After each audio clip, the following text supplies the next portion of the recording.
நன்றி. உண்மையான ஞானமும் உங்களது நல்ல கர்மாக்களும் மட்டுமே உங்கள் வாழ்வில் அனைத்து இன்பங்களையும் கொடுக்கும். கடவுள் அன்புமயமானவர், ஆனால் கர்ம விதிகளுக்கு உட்பட்டு செயல்படுபவர். இறைதூதர் டாக்டர் இளங்கோ கர்ம ஆற்றல் சிகிச்சை வகுப்பிற்கு அன்போடு வரவேற்கிறோம். நாம் தினந்தோறும் கடைபிடிக்க வேண்டிய எல்லா மதங்களிலும் கூறப்பட்டுள்ள பொன்னெழுத்துக்களால் பொறிக்கப்பட வேண்டிய செய்திகள். உங்களுடைய நேர்மறை ஆற்றலை பெருக்குவதற்கும் எதிர்மறை ஆற்றலை குறைப்பதற்கும் நீங்கள் தினந்தோறும் இதை பயன்படுத்த வேண்டும். தர்மத்தை நீங்கள் காப்பாற்றுங்கள், தர்மம் உங்களை காப்பாற்றும். உங்களுடைய அனைத்து நோய்களுக்கும் பிரச்சனைகளுக்கும் நீங்கள் செய்த பாவங்களே காரணம். நெருப்பை நீர் அணைப்பது போல நீங்கள் செய்கின்ற தர்மம் உங்களது பாவங்களை அழித்துவிடும். தர்மம் செய்வதால் உங்கள் செல்வம் ஒருபோதும் குறைந்து விடாது. அவனவன் விசனமாயும் அல்ல, கட்டாயமாயும் அல்ல, தன் மனதில் நியமித்தபடியே கொடுக்க கடவன். உற்சாகமாய் கொடுக்கிறவிடத்தில் தேவன் பிரியமாய் இருக்கிறார். தாராளமாய் கொடுத்தும் அதிகப்படியாய் சேர்க்கிறவர்களும் உண்டு, அதிகமாய் பிடித்து வைத்து வறுமை அடைந்தவர்களும் உண்டு. தாராள குணமுள்ள ஆன்மா செழிக்கும். மற்றவர்களுக்கு தண்ணீர் வார்க்கிறவன் தானும் தண்ணீர் வார்க்கப்படுகின்றான். இது தினந்தோறும் கடைபிடிங்க. உங்கள் வாழ்வில் எல்லா நாளும் இன்பமயமாக அமையும். அதில் எந்த மாற்று கருத்தும் இல்லை. நம்ம ஐயா சொன்னது மாதிரி கிறிஸ்டல் உபயோகிக்கிறவங்க, பயன்படுத்திட்டு இருக்கவங்க, கேசியம் பயன்படுத்திட்டு இருக்கவங்க, அப்புறம் உங்களுடைய வகுப்புக்கு வந்ததுக்கு அப்புறம் கிறிஸ்டலுக்கு முன் கிறிஸ்டலுக்கு பின் உங்களுடைய வாழ்க்கையில நடந்த சுவாரஸ்யமான தகவல்கள் அல்லது உங்களுக்கு இது சம்பந்தப்பட்ட ஏதாவது ஒரு கேள்வியோ இல்ல விளக்கமோ எதுவாவது தேவை இல்ல அது சம்பந்தமா ஏதாவது சொல்லணும்னா இப்போது சொல்லலாம். ஒரு 2 பேர் சொல்லணும்னு ஐயா சொல்லியிருக்காங்க. உங்களுடைய பெனிஃபிட் ஏதாவது, சார் இது வந்ததுக்கு அப்புறம் எனக்கு இது ஒரு விஷயம் நடந்துச்சு சார், இப்படி நடந்திருக்கு, ஸோ இதுக்கான ஒரு விளக்கம் வேணும்னாலும் அதை பத்தியும் நீங்க கேட்கலாம், அதை பத்தியும் சொல்லலாம். அதே மாதிரி உங்களுடைய வாழ்க்கையில ஏதாவது ஒரு பாசிட்டிவா ஏதாவது ஒரு மாற்றம் கண்டிப்பா இருந்திருக்கும். அந்த வகுப்பு வந்ததுக்கு அப்புறம் நிறைய விஷயங்கள் மாறி இருக்கும். அதுல எந்த மாற்று கருத்தும் இல்லை. அதுல ஏதாவது ஒரு கருத்தோ 2 கருத்தோ நீங்க சொன்னீங்கன்னா மிகவும் சந்தோஷமா இருக்கும். ஐயா கேட்டிருக்காங்க, ஏன்னா இது சித்தர்கள் சொன்னதுனால அதை நம்ம அந்த ரிவ்யூ கேட்கிறோம். நீங்க சொல்லலாம், யார் வேணாலும் சொல்லலாம். ஐயா வணக்கம், தர்மபுரியிலிருந்து முல்லைக்கொடி பேசுறேன் ஐயா. வணக்கம்மா. வணக்கம், சொல்லுங்க. கோயம்புத்தூருக்கு போயிருந்தோம் ஐயாவை பார்க்க. அப்போ ஆசை தம்பி அவர்களை சந்திப்போம். முதல்ல அவர் உணவு வாங்கி கொடுத்தாரு. நன்றி சொல்ல சில நேரம் மறந்துடுறோம் நாங்க. இப்போதைக்கு நம்ம நன்றி சொல்ல ஆரம்பிக்கிறோம் ஐயா. அது மட்டும் இல்ல, ஆர்ஆர் ஐயா எங்களுக்கு ரூம் போட்டு கொடுத்தாரு. ஐயாவுக்கு பக்கத்திலே, ஐயா ரூம் பக்கத்திலே. அவங்களுக்கும் நன்றி சொல்ல கடமைப்பட்டிருக்கோம். அங்க போயிட்டு நாங்க என் ஹஸ்பண்ட் அண்ட் ஒய்ஃப் நாங்க 2 பேர் மட்டும்தான் கவுன்சிலிங் போனோம். அதுக்கப்புறமா என் பையனை எங்க நாத்தனார் வீட்டுல விட்டுட்டு வந்தோங்க ஐயா. அவன் எப்பவுமே 3rd ரேங்க் தான் வாங்குவான். கொஞ்சம் ஃபீலிங்ஸா இருந்தது. அவன் நல்லா பண்ணுவான். ஆனா ஐயா மண்டபத்துக்கு போயிட்டு அங்க கவுன்சிலிங் கொடுக்க போகும்போது என்டர் ஆயிட்டான் அந்த என் மகன். அப்ப பிளெஸிங் பண்ணதுல இருந்து அவன் டாப்பரா இப்ப செலக்ட் பண்ணிருக்காங்க. அவனா மட்டுமே. அதுல ஒரு சந்தோஷம் ஐயா. ரொம்ப மகிழ்ச்சி.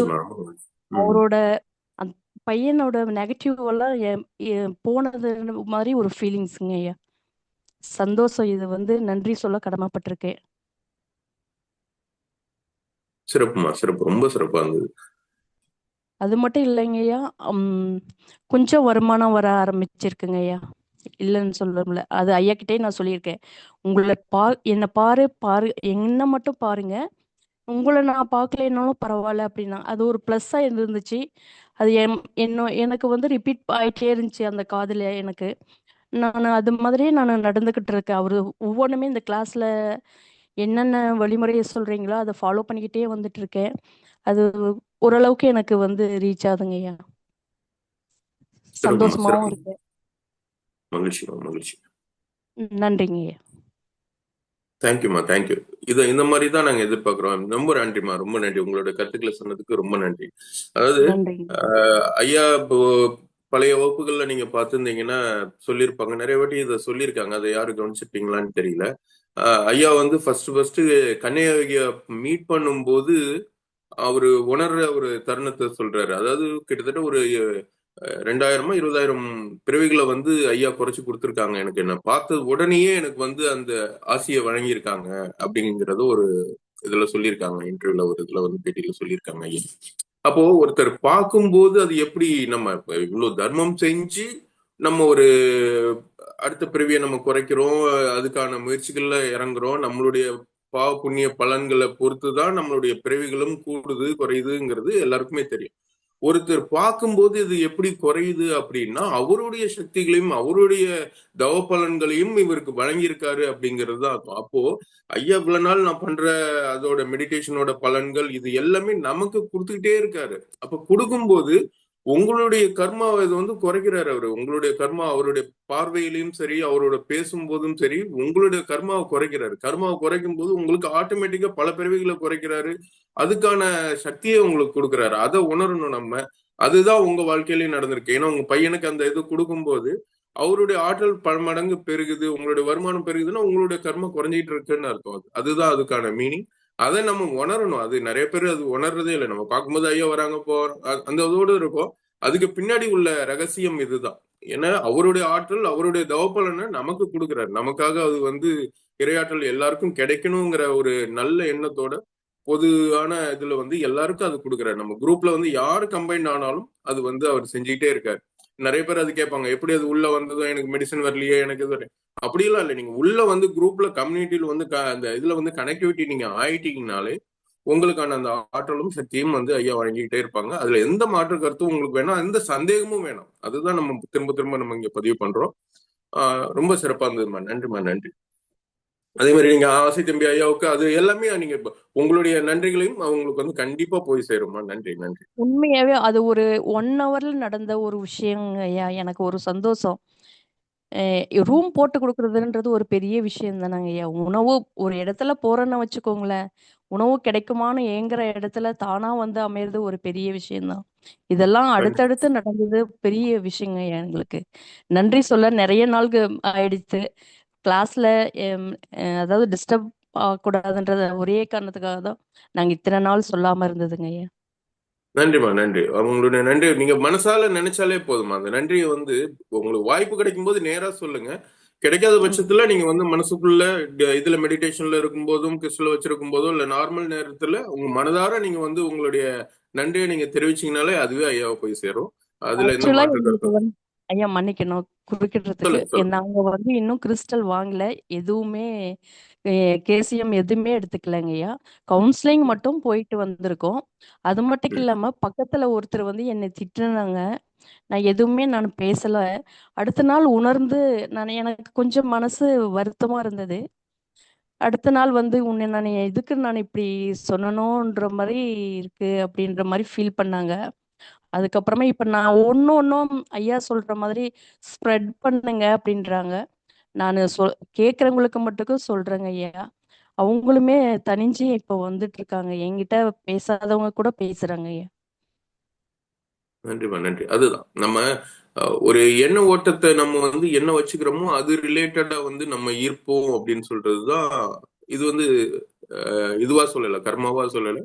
இது சயின்ஸாவும் இதுதான் நிரூபணம் பண்ணுது. உங்களுடைய எண்ண ஓட்டங்கள் எதை நோக்கி போகிறதோ அதை நீங்கள் ஈர்த்து கொண்டே இருப்பீர்கள். இது வந்து மாற்று கருத்தே கிடையாது. ஏன்னா எவ்ரி ஆக்ஷன் அந்த இதுக்கு வந்து ஒரு சக்தி வந்து நீங்க உங்களோட ஈர்ப்பு விசையே அதுதான். அப்படிதான் அந்த உலகமே வந்து கட்டமைக்கப்பட்டிருக்கு. இப்போ ஒரு உங்களுக்கு நீங்க இது டிவைன் சம்பந்தமா நீங்க இருக்கீங்க, ஒரு தர்மம் பண்ணணும்னு நினைக்கிறீங்க, தர்மம் செய்வதற்கான வழியையும் வாய்ப்பையும் இறைவன் ஏற்படுத்துவாரு. நீங்க பணம் ஈர்க்க வேண்டும், பணத்தை பத்தி சம்பாதிக்கும் போது அதுக்கான வாய்ப்புகளையும் இறைவன் கொடுத்துக்கிட்டே இருப்பாரு. அன்பை விதைக்கணும் போது அன்பை உங்களுக்கு கொடுத்துக்கிட்டே இருப்பாரு. அப்ப எது வேண்டாம் நீங்க நினைக்கிறீங்களோ அது வந்து உங்களை நோக்கி வராது. இதுதான் வந்து இறைவன் கொடுத்திருக்கிற இந்த கட்டமைப்போட ஃப்ரீக்வன்சியோட லா ஆஃப் ஃப்ரீக்வன்சின்னு சொல்றாங்க இல்லையா, அதோட ரகசியமே இதுதான். நீங்க எதை நோக்கி செல்கிறீர்களோ அதை நோக்கி ஈர்க்கப்படுவீர்கள். அதுதான். நீங்க உங்களுக்கு என்ன வேணும், உங்களுக்கு படிப்பு வேணுமா, செல்வம் வேணுமா, உங்களுக்கான ஆற்றல் வேணுமா, எந்த ஆற்றல் வேணுமோ அதை நோக்கி நீங்க உங்க பயணத்தை நீங்க செலுத்த ஆரம்பிச்சீங்க, உங்களுடைய எண்ண ஓட்டங்களை செலுத்த ஆரம்பிச்சீங்கன்னா அது கண்டிப்பா உங்களுக்கு பல மடங்கு திரும்பி வரும். நீங்க எதை கொடுக்குறீங்களோ அதே உங்களுக்கு திரும்பவும் கிடைக்கும். இதுதான் இந்த சேம் இந்த 2 விதிகளை மட்டும் நம்ம கரெக்டா மைண்ட்ல வச்சுட்டா போதும். வாழ்க்கை ரொம்ப சந்தோஷமா இருக்கும். நன்றிம்மா, நன்றி. நன்றிங்க ஐயா. சோ வேற யாராவது ஏதாவது கருத்து சொல்ல விரும்புறீங்களா?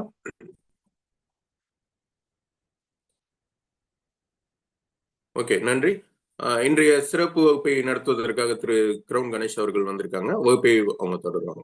நன்றி, நன்றி. வணக்கம் கணேஷ் சார். வணக்கம். நன்றி சார். வணக்கம் சார். வணக்கம் சார். குரு வாழ்க, குருவே துணை. இறைவனுக்கும் சித்தர்களுக்கும் தேவர்களுக்கும் தேவர்களுக்கும் டாக்டர் இளங்கோய் அவர்களுக்கும் பல நன்றிகள். ஆசை தம்பி சாருக்கும் ஜெகதி சாருக்கும் வணக்கம். நன்றி. அனைவருக்கும் உற்சாகமான காலை வணக்கம். வணக்கம். நம்ம நேற்று வணக்கம் சார். வணக்கம் சார். நேற்று நம்ம ஒரு அம்மா வந்து பூண்டு பத்தி கேட்டிருந்தாங்க. பூண்டு வந்து நம்ம உணவுக்கு முன்னு நம்ம சொல்லலைங்கம்மா. உணவுக்கு முன் வந்து நம்ம பூண்டு சாப்பிடுவோங்கிற விஷயம் நம்ம பேசல. சாப்பிட்டதுக்கு அப்புறம் ஒரு ஒரு தட்டுல ஒரு சில்வர் சின்ன தட்டு எடுத்துட்டுங்க, 4 சைஸ் சின்ன பூனைப்பல் சைஸ்ல 4 பல் பூண்டு வந்து கட் பண்ணி நீங்க ஒரு 10 மினிட்ஸ் வச்சிடணும். அதுல வந்து சல்ஃபர் கண்டென்ட் இருக்குன்னு சொல்லுவாங்க. அது கொஞ்சம் வந்து வேப்பர் ஆயிடும். அப்போ வேப்பர் ஆயிடுச்சுன்னா நம்மளுக்கு அந்த புண் பண்றதெல்லாம் வந்து கம்மி பண்ணிடும் சொல்லுவாங்க. அந்த அலிசின் வந்து நல்லா கிடைக்கும். அந்த அப்சர்வ் பண்ணி அந்த சல்ஃபர் கண்டென்ட் கொஞ்சம் பார்த்தீங்கன்னா வெளியே போயிடுச்சுன்னா நமக்கு அந்த ஸ்மெல் வர்றது அதெல்லாம் கொஞ்சம் கம்மியாயிடும். அப்ப நம்ம 10 நிமிஷம் கழிச்சு நீங்க அதை வந்து பார்த்தீங்கன்னா எடுத்து நம்ம சாப்பிட்டதுக்கு அப்புறம் 10 மினிட்ஸ் அது வந்து பிளேட்ல கட் பண்ணி வச்சிருங்க. ஓப்பன்லயே வச்சிருங்க, ஒன்றும் பிரச்சனை இல்லை. வச்சதுக்கு அப்புறம் 10 நிமிஷம் கழிச்சு மாத்திரை மாதிரி எடுத்து முடிக்கலாம். நீங்க நைட் டைம்னா லைட்டா 2 டைம் மென்னு சூய் பண்ணி சாப்பிடுங்க. இல்ல டே டைம்னா நம்ம வந்து ஆபீஸ்ல இருக்கோம், ஒர்க்ல இருக்கோம், வெளியே எங்கேயாச்சும் போவோம் அப்படின்னா நீங்க வந்து அப்படியே மாத்திரை மாதிரி முடிக்கலாம். இது வந்து அதே மாதிரி சுகர் டேப்லெட் நீங்க ஏதாவது எடுத்துட்டு இருந்தீங்கன்னா அது அது எடுத்தா பூண்டு எடுக்க வேண்டாங்க. பூண்டு எடுத்தா அது எடுக்க வேண்டாம். செக் பண்ணி பாக்குறதுக்கு ஏதாவது டெஸ்ட் பண்ணி பாக்குறேன், சுகர் டேப்லெட் எடுத்துருக்கு இதுக்கும் ஏதோ ரெடியூஸ் ஆகுதா இல்ல கம்மியாகுதான்னு செக் பண்ணீங்கன்னா வேணா அந்த பூண்டு சாப்பிட்டு நீங்க டெஸ்ட் பண்ணி பார்க்கலாம். 2 ஹவர்ஸ் கழிச்சு நீங்க இந்த சாப்பிட்டதுக்கு அப்புறம் எடுக்கிற டெஸ்ட்டோ அதெல்லாம் நீங்க செக் பண்ணி பார்த்து டேப்லெட்டுக்கும் இதுக்கு என்ன டிஃப்ரெண்ட் இருக்குன்னு சொல்லி நீங்க அதை செக் பண்ணி பார்த்துக்கலாம். பட் என்னன்னா ரெண்டையும் ஒட்டுக்க எடுத்துட வேண்டாம். டேப்லெட்டும் சரி, சுகர் டேப்லெட் எடுத்துக்கவங்க பூண்டு எடுத்தீங்கன்னா கொஞ்சம் ரெடியூஸ் பண்ணும். அப்போ ரெடியூஸ் பண்ணும் போது நீங்க இன்சுலின் எடுத்துக்கவங்க இதெல்லாம் கொஞ்சம் பார்த்துக்குங்க. மற்றபடி பெரிய பாதிப்புகள் ஒன்றும் இருக்காது. அந்த சுகர் லெவலை வந்து கொஞ்சம் கம்மி பண்ணுங்களா, சரிங்களா? அப்போ வந்து நீங்க பூண்டு வந்து பார்த்தீங்கன்னா பூண்டுக்கு வந்து நிறைய மகத்துவம் இருக்குங்க. நம்மளுக்கு வந்து பார்த்தீங்கன்னா ஹார்ட் ப்ராப்ளம் எல்லா நம்ம அந்த ஹார்ட்டுக்கு வந்து பம்பிங்ல வந்து அலிசின் தேவைப்படுது. அந்த அலிசின் வந்து பூண்டுல தான் இருக்குது. நிறைய அந்த அந்த பிளாக்கேஜ் எல்லாம் பார்த்தீங்கன்னா பூண்டு ரிமூவ் பண்ண சொல்லுவாங்க. நம்ம முன்னோர்கள் எல்லாம் பார்த்தீங்கன்னா சித்தர்களாகட்டும் முன்னோர்களாகட்டும் நம்மளோட அந்த உணவு முறையெல்லாம் எவ்வளவு அழகா மாத்தி வச்சிருக்காங்க, அழகா கொண்டு வந்து வச்சிருக்காங்க. இந்த நம்மளோட அஞ்சரைப்பெட்டி சொல்லுவாங்க. அந்த அஞ்சரைப்பெட்டியில இருக்கிற ஒவ்வொரு விஷயங்களும் பார்த்தீங்கன்னா நம்ம கிஃப்டடுங்க. அதான் ஐயா அடிக்கடி சொல்லுவாங்க, நம்மள கிஃப்டட் தான். நம்மளுக்கு முன்னாடி விஷயம் எல்லாமே இருக்கு. நம்ம மறந்து அதை வந்து பார்த்தீங்கன்னா என்ன சொல்றதுன்னா நம்ம இந்த டெக்னாலஜி வளர வளர உணவு முறையில வந்து நம்ம என்ன பண்ணிட்டோம்னா நிறைய விஷயங்களை மாத்த ஆரம்பிச்சிட்டோம். இந்த பேக்கடு ஃபுட்டு, அந்த பேக்கடு சப்பாத்தி, பேக்கடு பரோட்டா, இந்த மாதிரி மாவுலாம் பார்த்தீங்கன்னா நீங்க இட்லிக்கு தோசைக்கெல்லாம் பார்த்தீங்கன்னா இப்போ வாடிக்கையா போச்சு. கடையில வாங்குற மாதிரி ஆயிடுச்சு. அதெல்லாம் வந்து கொஞ்சம் மேக்சிமம் பார்த்துக்குங்க. அதெல்லாம் வந்து பார்த்தீங்கன்னா நேற்று கூட ஒரு 2 நாளைக்கு முன்னாடி ஒரு நியூஸ்ல வந்து பார்த்தீங்கன்னா அந்த இட்லி மாவு சாப்பிட்றதுக்காக ஒரு சைடு எஃபெக்ட் வந்திருக்குன்னு சொல்லி நியூஸ்ல வந்திருக்கு. ஸோ இதெல்லாம் நம்ம வந்து கொஞ்சம் நம்ம வீட்ல ஹோம்மேட்ல பண்ணிக்கிறது. ஃபுட்டை பொறுத்தவரையும் ஐயா சொல்றது கடையிலே வேண்டாம். 99% ஏன்னா எல்லாமே கடையில அவாய்ட் பண்ண முடியாது. பட் இருந்தாலும் முடிஞ்ச அளவுக்கு நம்ம இதெல்லாம் வந்து மாத்த முடியுமோ அதை மாத்தி அதை நம்ம வீட்ல இருக்கிற பொருளை வச்சு பண்ணிக்கலாம். பாரு, சின்ன வெங்காயம் எவ்வளவு யூஸ் ஆகுதுங்க, குருமிளகு எவ்வளவு யூஸ் ஆகுது, ஒவ்வொரு சீரகம், சோம்பு, இது நம்ம கசகசா, 2வது பாத்தீங்கன்னா ஓமம் எல்லாம் பாத்தீங்கன்னா டைஜஷன், அதாவது நம்மளோட இந்த கேஸ் ட்ரபிள் ப்ராப்ளம், அந்த ஜீரணமாகாம இருக்கிறது, வயிறுல வந்து உப்பு சமா இருக்கிறது, இதுக்கெல்லாம் பாத்தீங்கன்னா ஓமம், இந்த மாதிரி பாட்டி வைத்தியம் எல்லாம் சொல்லுவாங்க. அந்த பாட்டி வைத்தியத்துக்கு பாத்தீங்கன்னா நம்மளோட அஞ்சரை பெட்டி தான் பயன்படுதுங்க. அப்போ நம்மளோட சமையல் கட்டுல இருக்கிறது தான் நம்ம மருத்துவமே. அந்த சமையல் கட்டை வந்து பாத்தீங்கன்னா நம்ம எவ்வளவு ஐயா அடிக்கடி சொல்லுவாரு. அது எனக்கு அது ரொம்ப பிடிக்கும் அந்த விஷயம். நானும் அதுதான் ஃபாலோ பண்ணி சொல்லுவாங்க. சமையல் கட்டை வந்து பூஜை ரூம் மாதிரி வச்சுக்கோங்க, வேற எதுவுமே பண்ண வேண்டாம். அப்போ அந்த இடத்துல வந்து பாத்தீங்கன்னா நீங்க சமையல் ரூமை வந்து பூஜை ரூமா, ஏன்னா நிறைய பேர் அந்த அந்த இதெல்லாம் பாத்தீங்கன்னா கொஞ்சம் முன்னாடிகள் எல்லாம் போய் பார்த்தோம்னா பூஜை ரூம்ல தான் வந்து பாத்தீங்கன்னா உங்களுக்கு போட்டோ எல்லாம் வச்சு தீபம் எல்லாம் போட்டிருப்பாங்க. அந்த பூஜை ரூம்ல ஒரு கார்னர்ல வச்சு போட்டிருப்பாங்க. ஜஸ்ட் ஒரு போட்டோ இருக்கும், ஒரு தீபம் இருக்கும். அந்த மாதிரி எல்லாம் வந்ததுன்னா அப்பெல்லாம் வந்து அந்த மாதிரி பூஜை ரூம்லயே தான் வந்து தீபமே எரியும். அப்ப நான்வெஜ் எல்லாம் சமைச்சாங்கன்னா எனக்கு தெரிஞ்சு என்னோட வீட்லயோ எங்க மாமா இந்த மாதிரி எந்த ரிலேட்டிவ் வீட்டில் கிராமத்துக்கு போனோம்னா இந்த நான்வெஜ்ல பார்த்தீங்கன்னா வெளியே தான் வச்சிருப்பாங்க. பானையெல்லாம் வச்சு வெளியே வந்து ஒரு செட்டு மாதிரி போட்டிருப்பாங்க. அங்க வெளியே தான் சமைப்பாங்க, வீட்டுக்குள்ள சமைக்க மாட்டாங்க. இதெல்லாம் சின்ன சின்ன பார்த்தீங்கன்னா ஊறுகாய் இதெல்லாம் போட்டாங்கன்னா இந்த ஊறுகாயில் பார்த்தீங்கன்னா ப்ரோபயோட்டிக்ங்க. அதெல்லாம் நம்ம வந்து ஊறுகாய் வந்து கடையில் வாங்குறதெல்லாம் பார்த்தீங்கன்னா உங்களுக்கு எல்லாம் வினிகர் அந்த மாதிரி நிறைய ப்ரெசர்வேட்டிவ் ஆட் பண்றாங்க, நிறைய கெமிக்கல்ஸ். நீங்க அந்த கண்டென்ட்ல பார்த்தாவே தெரியும் ப்ரெசர்வேட்டிவ்ஸ் இருக்கும். ஸோ அப்போ அந்த ஊறுகாய் எல்லாம் பார்த்தீங்கன்னா நம்ம வீட்டில் வந்து பார்த்தீங்கன்னா போனோம்னா ப்ரோபயோட்டிக் கண்டென்ட், அதாவது நல்ல பாக்டீரியாஸ் நம்ம உடம்புல வந்து இந்த குடல்ல வந்து உருவாகிறதுக்கு அந்த ஊறுகாயெல்லாம் பயன்படுத்துங்க. அப்போ வீட்டுல போட்டு நீங்க அதை பயன்படுத்துங்க. தொக்கு இது மாதிரி மாங்காய் தொக்கு சொல்லுவாங்க. இதெல்லாம் வந்து அந்த மண்பானையில போட்டு போடும்போது பாத்தீங்கன்னா அந்த ப்ரோபயோட்டிக் நாங்களாம் பாத்தீங்கன்னா அந்த தாளிக்கா அதே மாதிரி பாத்தீங்கன்னா இந்த எண்ணெய் வந்து பாத்தீங்கன்னா தாளிச்சு நீங்க என்ன பண்ணுவாங்க ஒரு சிலர் பாத்தீங்கன்னா அப்படியே உள்ள போட்டு எண்ணெய் ஃபுல் ஹீட்ல வந்து அந்த லெமன் எல்லாம் போடுவாங்க. அந்த ஊற வச்சு ஒரு 10-20 நாள் ஊற வச்சிருப்பாங்க. அந்த உப்புல போட்டு ஊற வச்சிருப்பாங்க. உப்புல ஊற வச்சு என்ன பண்ணுவாங்கன்னா ஃபுல் ஹீட்ல அப்படியே போட்டு மிக்ஸ் பண்ணுவாங்க. அது கொஞ்சம் பார்த்துக்கங்க. அத மிக்ஸ் பண்ணும்போது பார்த்தீங்கன்னா, அந்த ப்ரோபயோட்டிக் அந்த நல்ல பாக்டீரியாஸ்லாம் வந்து போயிடும். அப்ப நீங்க அந்த ஊறுகாய் மேக் பண்ணும்போது பார்த்தீங்கன்னா, எண்ணெயில நீங்க அந்த வெந்தயம், அந்த கடுகு, அந்த கருவேப்பிலை, இந்த மொளகாய் இந்த மாரிலாம் போடுவீங்க. அதெல்லாம் போட்டு ஆஃப் பண்ணிட்டு ஒரு நார்மல் ரூம் டெம்பரேச்சர் வந்ததுக்கப்புறம் அந்த ஊறுகாய் அந்த மாங்காய் வடுவோ, இல்ல வந்து பார்த்தீங்கன்னா, அந்த லெமனோ உள்ள கொட்டி மிக்ஸ் பண்ணிக்கங்க. மிக்ஸ் பண்ணிட்டீங்கன்னா, நீங்க அந்த அந்த வெந்தயம் நீங்க என்னென்ன மிக்ஸ் பண்ணணும்னு நினைக்கிறீங்களோ, அதெல்லாம் அந்த ஊறுகாய்ல மிக்ஸ் ஆயிக்கும். நீங்க ஹீட் பண்ணி அந்த ஊறுகாய் பண்ணீங்கன்னா, அதுல வந்து பார்த்தீங்கன்னா, 50% நம்மளுக்கு யூஸ் இல்லாம போயிடும். அந்த ஊறுகாய்ல தான் நம்மளுக்கு வந்து ஊறுகாய் எப்படிலாம் நம்ம முன்னோர்கள் உருவாக்கி வச்சிருக்காங்க. ஒரு நல்ல நல்ல பாக்டீரியா உருவாறக்கு. ஸோ இதெல்லாம் வந்து ஒரு நல்ல விஷயங்க. அப்ப பார்த்தீங்கன்னா, நீங்க அந்த பூண்டு பார்த்தீங்கன்னா, அம்மா நீங்க லைன்ல இருக்கீங்களாம்மா? லட்சுமி அம்மா? பத்மாவதி அம்மா நேத்து கேட்டாங்கன்னு நினைக்கிறேங்க. சரி, ஓகே. அவங்க வந்தாங்கன்னா பாத்துக்கலாம். இருக்கு ஐயா. அம்மா நீங்க வந்து பூண்டு வந்து சாப்பிட்டதுக்கு அப்புறங்கம்மா, சாப்பிடறதுக்கு முன்னாடி வெறும் வயித்துல பூண்டு சாப்பிட வேண்டாம். யாருமே இது வெறும் வயித்துல பூண்டு சாப்பிட வேண்டாங்கம்மா. வெறும் வயித்துல இல்ல சாப்பிடக்கூடியது இல்ல வந்து மஞ்சள்மா. அதாவது அது அதே நான் மாதிரி எது கேட்டேன்னா அல்சர் உள்ளவங்க அது டவுட்ல கேட்டேன். வேற ஒண்ணும் சரி. இல்ல, தப்பா சாப்பிட்டதுக்கு எடுத்துக்காதீங்க. அப்புறம் சாப்பிடலாங்கம்மா. பூண்டு வந்து அந்த 10 நிமிஷம் வச்சுட்டு ஐயா ம், நேத்தே சொன்னாரு வெறும் வயித்துல சாப்பிட வேண்டாம்னு, பூண்டு சாப்பிடலாம்னு சொல்லிட்டாருங்க. வெறும் வயித்துல ம். வந்து சாப்பிட வேண்டாங்க. சாப்பிட்டதுக்கு அப்புறம் 10 மினிட்ஸ் கழிச்சு சாப்பிடும்போது அது நல்ல ரிசல்ட் கிடைக்குங்கம்மா. சரிங்க, தேங்க்யூ. சரி, நன்றி. அதே மாதிரி மஞ்சள் பாத்தீங்கன்னா நம்ம மஞ்சள் வந்து வெறும் வயித்துல தாராளமா சாப்பிடலாம். ஏன்னா நீங்க வந்து நம்ம சின்ன வயசுல அடிபட்டுச்சுன்னா உடனே அம்மா வந்து பாத்தீங்கன்னா உடனே மஞ்சள் தூள் எடுத்து காலில் வச்சுடுவாங்க.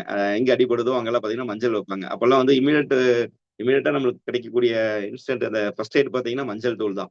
அந்த மஞ்சள் தூள் எடுத்து அடிபட்ட இடத்துல வைப்பாங்க. ஒரு அந்த தலைவெட்டி தலை சொல்லுவோம். நாங்க கால் தட்டின இடத்துல அந்த செடி இருக்கும். அந்த செடியில இருந்து 2 இலை எடுத்து நல்லா கசக்கி அது மேல சாரை பிழிஞ்சு விட்டுருவோம். நாங்க விளையாண்டு இருக்கும் போதெல்லாம் அடிபடும். அடிபட்ட அடுத்த செகண்ட் நாங்களே இன்ஸ்டன்டா வந்து பாத்தீங்கன்னா அந்த செடியை வந்து பறிச்சு அந்த தலையை நல்லா பிழிஞ்சு அந்த விடும்போது பாத்தீங்கன்னா இமீடியட்டா ரெடி ஆகும். அதே மாதிரி அந்த வாழை வாழை மரத்துல இருந்து வர பால் எடுத்து வைப்பாங்க. இந்த மாதிரி நிறைய அந்த இன்ஸ்டன்டா பண்றதுலாம் அந்த அக்ரிகல்ச்சர்ல போய் பார்க்கும்போது உங்களுக்கு தெரியுங்க. அந்த இன்ஸ்டன்டா ரெடி பண்றது மஞ்சள் வந்து பாத்தீங்கன்னா வெளிக்காயத்தையே வந்து ஆத்தருக்கு வந்து அவங்க இது பண்ணிருக்காங்கன்னா அப்ப நம்ம உள்காயத்தை வந்து மஞ்சள் ஆத்தாதுங்க. இது கூட சாந்தியமா மெசேஜ் போட்டிருந்தாங்க. ரொம்ப சந்தோஷமா இருந்துச்சு. ஏன்னா நிறைய பேர் மஞ்சளோட பயன்பாடு வந்துட்டு அவங்க பாருங்க அவளை கரெக்டா பயன்படுத்திட்டு இருக்காங்க. ஏன்னா அந்த மஞ்சளுக்கு அவ்வளோ விஷயங்கள் இருக்குது. அது பாருங்க அமெரிக்காக்காரர் பாருங்க அந்த எவ்வளவு ரிசர்ச் பண்ணி அதுல இருந்து எடுத்து குர்குமின் மட்டும் எடுத்து தனியா ஒரு டேப்லெட் போட்டு சப்ளிமெண்ட்ஸா கொடுத்துட்டு இருக்காங்க. அந்த அதுக்கு பேட்டன் ரைட்ஸ் வேற வாங்கி வச்சிருக்காங்க. அந்த பேட்டன் ரைட்ஸ்க்கு வந்து அவ்வளவு ப்ராப்ளம் இருந்தாங்க. நாங்க தான் வந்து இந்த மஞ்சளுக்கு வந்து பாத்தீங்கன்னா ஜவாத் அந்த மாதிரி சொல்லி எங்களுக்கு தான் மஞ்சள் சொந்தம் அப்படின்ட்டு இருந்தாங்க. அப்புறம் 2 வருஷ போராட்டத்துக்கு அப்புறம் பாத்தீங்கன்னா ஈரோடு சங்கம் இந்தியா எல்லாம் வந்து போராடி இந்த மாதிரி திரும்ப பெற்றாங்க. அந்த பேட்டர்ன் நம்ம இந்தியாவுக்கு வாங்கணும். இது வந்து பாத்தீங்கன்னா எவ்வளவு அந்த மஞ்சளுக்கு வந்து அவ்வளோ சக்தி இருக்குங்க. மஞ்சள் நேற்று கூட அந்த பதிவு போட்டிருப்பேன். நிறைய மஞ்சள் பத்தி போடணும், நிறைய போடலாங்க. ஏன்னா முடிஞ்ச அளவுக்கு அதுல வந்து ஒரு முக்கியமான கண்டென்ட் கொடுத்துட்டு அது வந்து நான் உங்களுக்கு பேசும்போது சொல்லிட்டேன். இப்போ மஞ்சள் வந்து வெளிக்காயத்தை ஆத்தும் போது உள்காயத்தை எந்த அளவுக்கு ஆத்துன்னு பாருங்க. அதே மாதிரி நீங்க அந்த அல்சர் இருக்கவங்க அந்த மிளகை விட்டுட்டு ஒரு டேபிள் ஸ்பூன் வந்து பாத்தீங்கன்னா தேங்காய் எண்ணெய் வந்து செக்கில் ஆட்டின தேங்காய் எண்ணெய், கடையில் வாங்கின பேராசூட்டோ அந்த மாதிரிலாம் யூஸ் பண்ணாதீங்க. செக்கில் ஆட்டின தேங்காய் எண்ணெய் அது எங்கே கிடைக்குன்னு பார்த்து நீங்க வாங்கி உங்க நியர்பை ஏரியாவில் எல்லாமே கிடைக்கும். இல்லை ஆன்லைன்ல பார்த்தீங்கன்னா கிடைக்கும். வாங்கிட்டு அது நீங்க ஒரு டேபிள் ஸ்பூன் அப்படியே வந்து குடிச்சுக்கங்க. ஒண்ணுமே இருக்காது, வெறும் தண்ணி குடிக்கிற மாதிரி தான் இருக்கும் சார். சொல்லுங்க குறிக்கிறதுக்கு மன்னிக்கணும். சொல்லுங்க சார். இந்த மஞ்சள் வந்து நம்ம பூஜையில சார் வாய்ஸ் உங்களுக்கு பிரேக் ஆகுது சார். ஜெரி சார் உங்களோட வாய்ஸ் ஏதோ நெட்வொர்க் பிரேக் ஆகுது. ஒரு செகண்ட் இது. சொல்லுங்க சார். இல்லைங்க ஐயா. பயன்படுத்துறோம். வாழைப்பழம், இதெல்லாம் ஐயா பண்ணுவோம். இல்ல So, டவர் இது நெட்வொர்க் எல்லாமே இஷ்யூ இருக்குது. நீங்க உங்க வாய்ஸ் பிரேக் ஆகி வீடியோவே பிரேக் ஆகி தான் வருதுங்க ஐயா. குமார் சார் உங்களுக்கு கேக்குதுங்களா? ஜெய் சார் பேசுறது இல்ல நெட்வொர்க் இஷ்யூ இருக்க மாட்டேங்குது சார். ஓகே, நான் செக் பண்றேன். நீங்க பேசுங்க, நான் சரி. சார் என்னது? அப்போ அந்த மஞ்சளோட மகிமை நிறைய இருக்கு. மஞ்சளோட மகிமை நீங்க எல்லாரும் தெரியும். அதே மாதிரி மஞ்சளோட பயன்பாடு ரொம்ப ரொம்ப கம்மி பண்ணிட்டே வந்துட்டு இருக்கோம். ஏன்னா நம்ம பெரிய வெளி ஃபுட்டு, பேக்கெட் ஃபுட்டு, நீங்க அந்த மசாலா, அதே மாதிரி பாத்தீங்கன்னா அந்த கறி மசாலா, அந்த சாம்பார் மசாலா, இந்த மாதிரி பாத்தீங்கன்னா நீங்க மசால் தூள் வாங்க பயன்படுத்த ஆரம்பிச்சதுக்கு அப்புறம் அதுலயே மஞ்சள் இருக்குன்னு சொல்லிடுறாங்க. அப்ப நம்ம என்ன பண்றோம்னா நம்ம வீட்டு மஞ்சளை பயன்படுத்துறது ரொம்ப கம்மியாயிடுச்சு. அவங்க சாந்தியமா போட்டிருந்தாங்க பாத்தீங்கன்னா, மிச்சமாற மஞ்சளை நீங்க ஒண்ணும் இல்லை, மிச்சமாற துண்டு துண்டா கட் பண்ணீங்க. ஒரு பேப்பர் நியூஸ் பேப்பர் ஒரு துணியில மாதிரி போட்டுட்டு நீங்க அதை ட்ரை பண்ணிட்டு அதை பொடியா பண்ணி நீங்க வீட்டுல வச்சுக்கலாம். சப்போஸ் நீங்க ஒரு 2 கிலோ மஞ்சள் வாங்குறீங்க, ஒரு மாசம் 1.5 மாசம் அப்படியே யூஸ் பண்ணிட்டு இருக்கோம், கிழங்கு மிச்சமாகுது, அதுக்கப்புறம் வந்து ட்ரை ஆக ஆரம்பிச்சிடும். அப்ப என்னன்னா கட் பண்ணி வச்சு சின்ன சின்னதா கட் பண்ணி அப்படியே அந்த வெயில்லையோ இல்ல வெயில்ல பட வேண்டாங்க, நிழல்லயே வந்து உலர்த்தி நல்லா காஞ்சதுக்கு அப்புறம் பொடி பண்ணி நீங்க எடுத்து ஒரு கண்ணாடி பாட்டில போட்டு வைங்க. அது மஞ்சள் பாத்தீங்கன்னா எல்லாமே நம்ம வீட்டுல மேக்சிமம் அந்த நம்ம அஞ்சரைப்பட்டி அந்த ஏரியாலாம் பாத்தீங்கன்னா நீங்க மஞ்சத்தூள் ஆகட்டும், மிளகாய் தூள், இதெல்லாம் பாத்தீங்கன்னா கண்ணாடி பாட்டில போட்டு வைங்க. அதுக்கு வந்து கண்ணாடி பாட்டிலுக்கு வந்து பாத்தீங்கன்னா இந்த வெளியே அந்த அதுக்குள்ள இருக்க சத்து வந்து அதிகமா வெளியெடுக்காம பாத்துக்கும். பிளாஸ்டிக் இதெல்லாம் கொஞ்சம் அவாய்ட் பண்ணிக்க. ஏன்னா வேற வழி இல்லை, பட் இருந்தாலும் கொஞ்சம் கொஞ்சம் மாத்திக்கலாங்க. ஏன்னா கண்ணாடி பாட்டில் கேரிங் பண்றக்கோ ஹேண்டில் பண்றக்கோ கொஞ்சம் சிரமமா இருக்கும். சின்ன சின்ன பாட்டில்ஸ் இருக்கும், அந்த மாதிரி நாங்க அப்படிதான் பாட்டில்ஸ் தான் வச்சிருக்கோம். அப்ப அந்த பாட்டில்ல வச்சுட்டு நீங்க வந்து ஒரு போட்டு சன்லைட் படாத மாதிரி கிச்சன்ல வச்சிருங்க. அதாவது இப்போ கிழக்கு மேற்கு இருக்குன்னா நீங்க தெற்கு பக்கம் வச்சீங்கன்னா உங்களுக்கு வந்து பாத்தீங்கன்னா அந்த சன்லைட் வந்து அதிகமா படாது. அந்த மாதிரி சன்லைட் படாம வச்சுக்கோங்க. பவுடர்ல பசுமஞ்சள் பவுடர் இருக்கும், அதை பசுமஞ்சள் பவுடர் சொல்லி அதுலயே சமையலுக்கு யூஸ் பண்ணிக்கலாம், நம்ம சாப்பிடறதுக்கும் பயன்படுத்திக்கலாம். இப்போ வந்து பாத்தீங்கன்னா மஞ்சள் பூண்டு இதுலயே வந்து நிறைய விஷயங்கள் நம்மளுக்கு வந்து பாத்தீங்கன்னா பூண்டு வந்து பாத்தீங்கன்னா நம்மளுக்கு இந்த ஹார்ட் ப்ராப்ளம், அந்த சுகர் ப்ராப்ளம் இதெல்லாம் ரெடி பண்ணுது. மஞ்சள் பாத்தீங்கன்னா HSCRP ஃபர்ஸ்ட் நீங்க வேற எது எடுக்கிறதுக்கு முன்னாடி மஞ்சள் எடுத்தீங்கன்னா வேலை முடிஞ்சிருச்சு. அதே மாதிரி அல்சர் இருக்கவங்க பூண்டு மஞ்சள் மட்டும் எடுத்துக்கங்க. தேங்காய் எண்ணெய் சாப்பிட்டு வெறும் மஞ்சள் மட்டும் ஒரு 1.5 இன்ச் 2 இன்ச் வந்து பாத்தீங்கன்னா மென்னு சாப்பிட்டாலும் சாப்பிடுங்க, இல்ல தட்டி சாப்பிட்டு அப்படி முழுங்குற மாதிரி முழுங்க. ஏன்னா எனக்கு ரொம்ப சிரமமா இருக்கும், பல்லெல்லாம் பாக்குறதுக்கு ஒரு மாதிரி இருக்கும் அப்படின்னா தட்டி அப்படி எடுத்து தேங்காய் எண்ணெய் சாப்பிட்டதுக்கு அப்புறம் எடுத்து உள்ள போட்டுக்குங்க. ஒரு தட்டுற இது இருக்கும் இல்லைங்க, அந்த அம்மி சொல்லுவாங்க, தட்டுறதுல எடுத்து கொட்டி எடுத்து உள்ள போட்டுக்குங்க. இவ்வளவுதான். உள்ள போட்டீங்கன்னா என்னோட வேலையை அது செய்ய ஆரம்பிச்சுக்கும். இது இது ரெண்டும் பாத்தீங்கன்னா முக்கியமான விஷயங்க. அப்புறம் நம்ம இந்த உணவு முறையில பார்த்தோம். இதுல வேற ஏதாவது உங்களுக்கு நம்ம இந்த இதுல சந்தேகம் இருந்துச்சுன்னா நீங்க கேட்டீங்கன்னா நம்ம அடுத்த விரத முறைக்கு போய்க்கலாங்க. நம்ம இத்தனை நாளா பார்த்த விஷயத்திலயோ அந்த வகுப்புல நாம எடுத்த விஷயத்துல ஏதாவது உங்களுக்கு சந்தேகங்களோ, இல்ல நான் பயன்படுத்தி நல்லா இருந்துச்சு, இல்ல இது வந்து பாத்தீங்கன்னா இது கொஞ்சம் மாற்றம் இருக்கு அப்படின்னு ஏதாவது இருந்துச்சுன்னா நீங்க தாராளமா சொல்லலாங்க.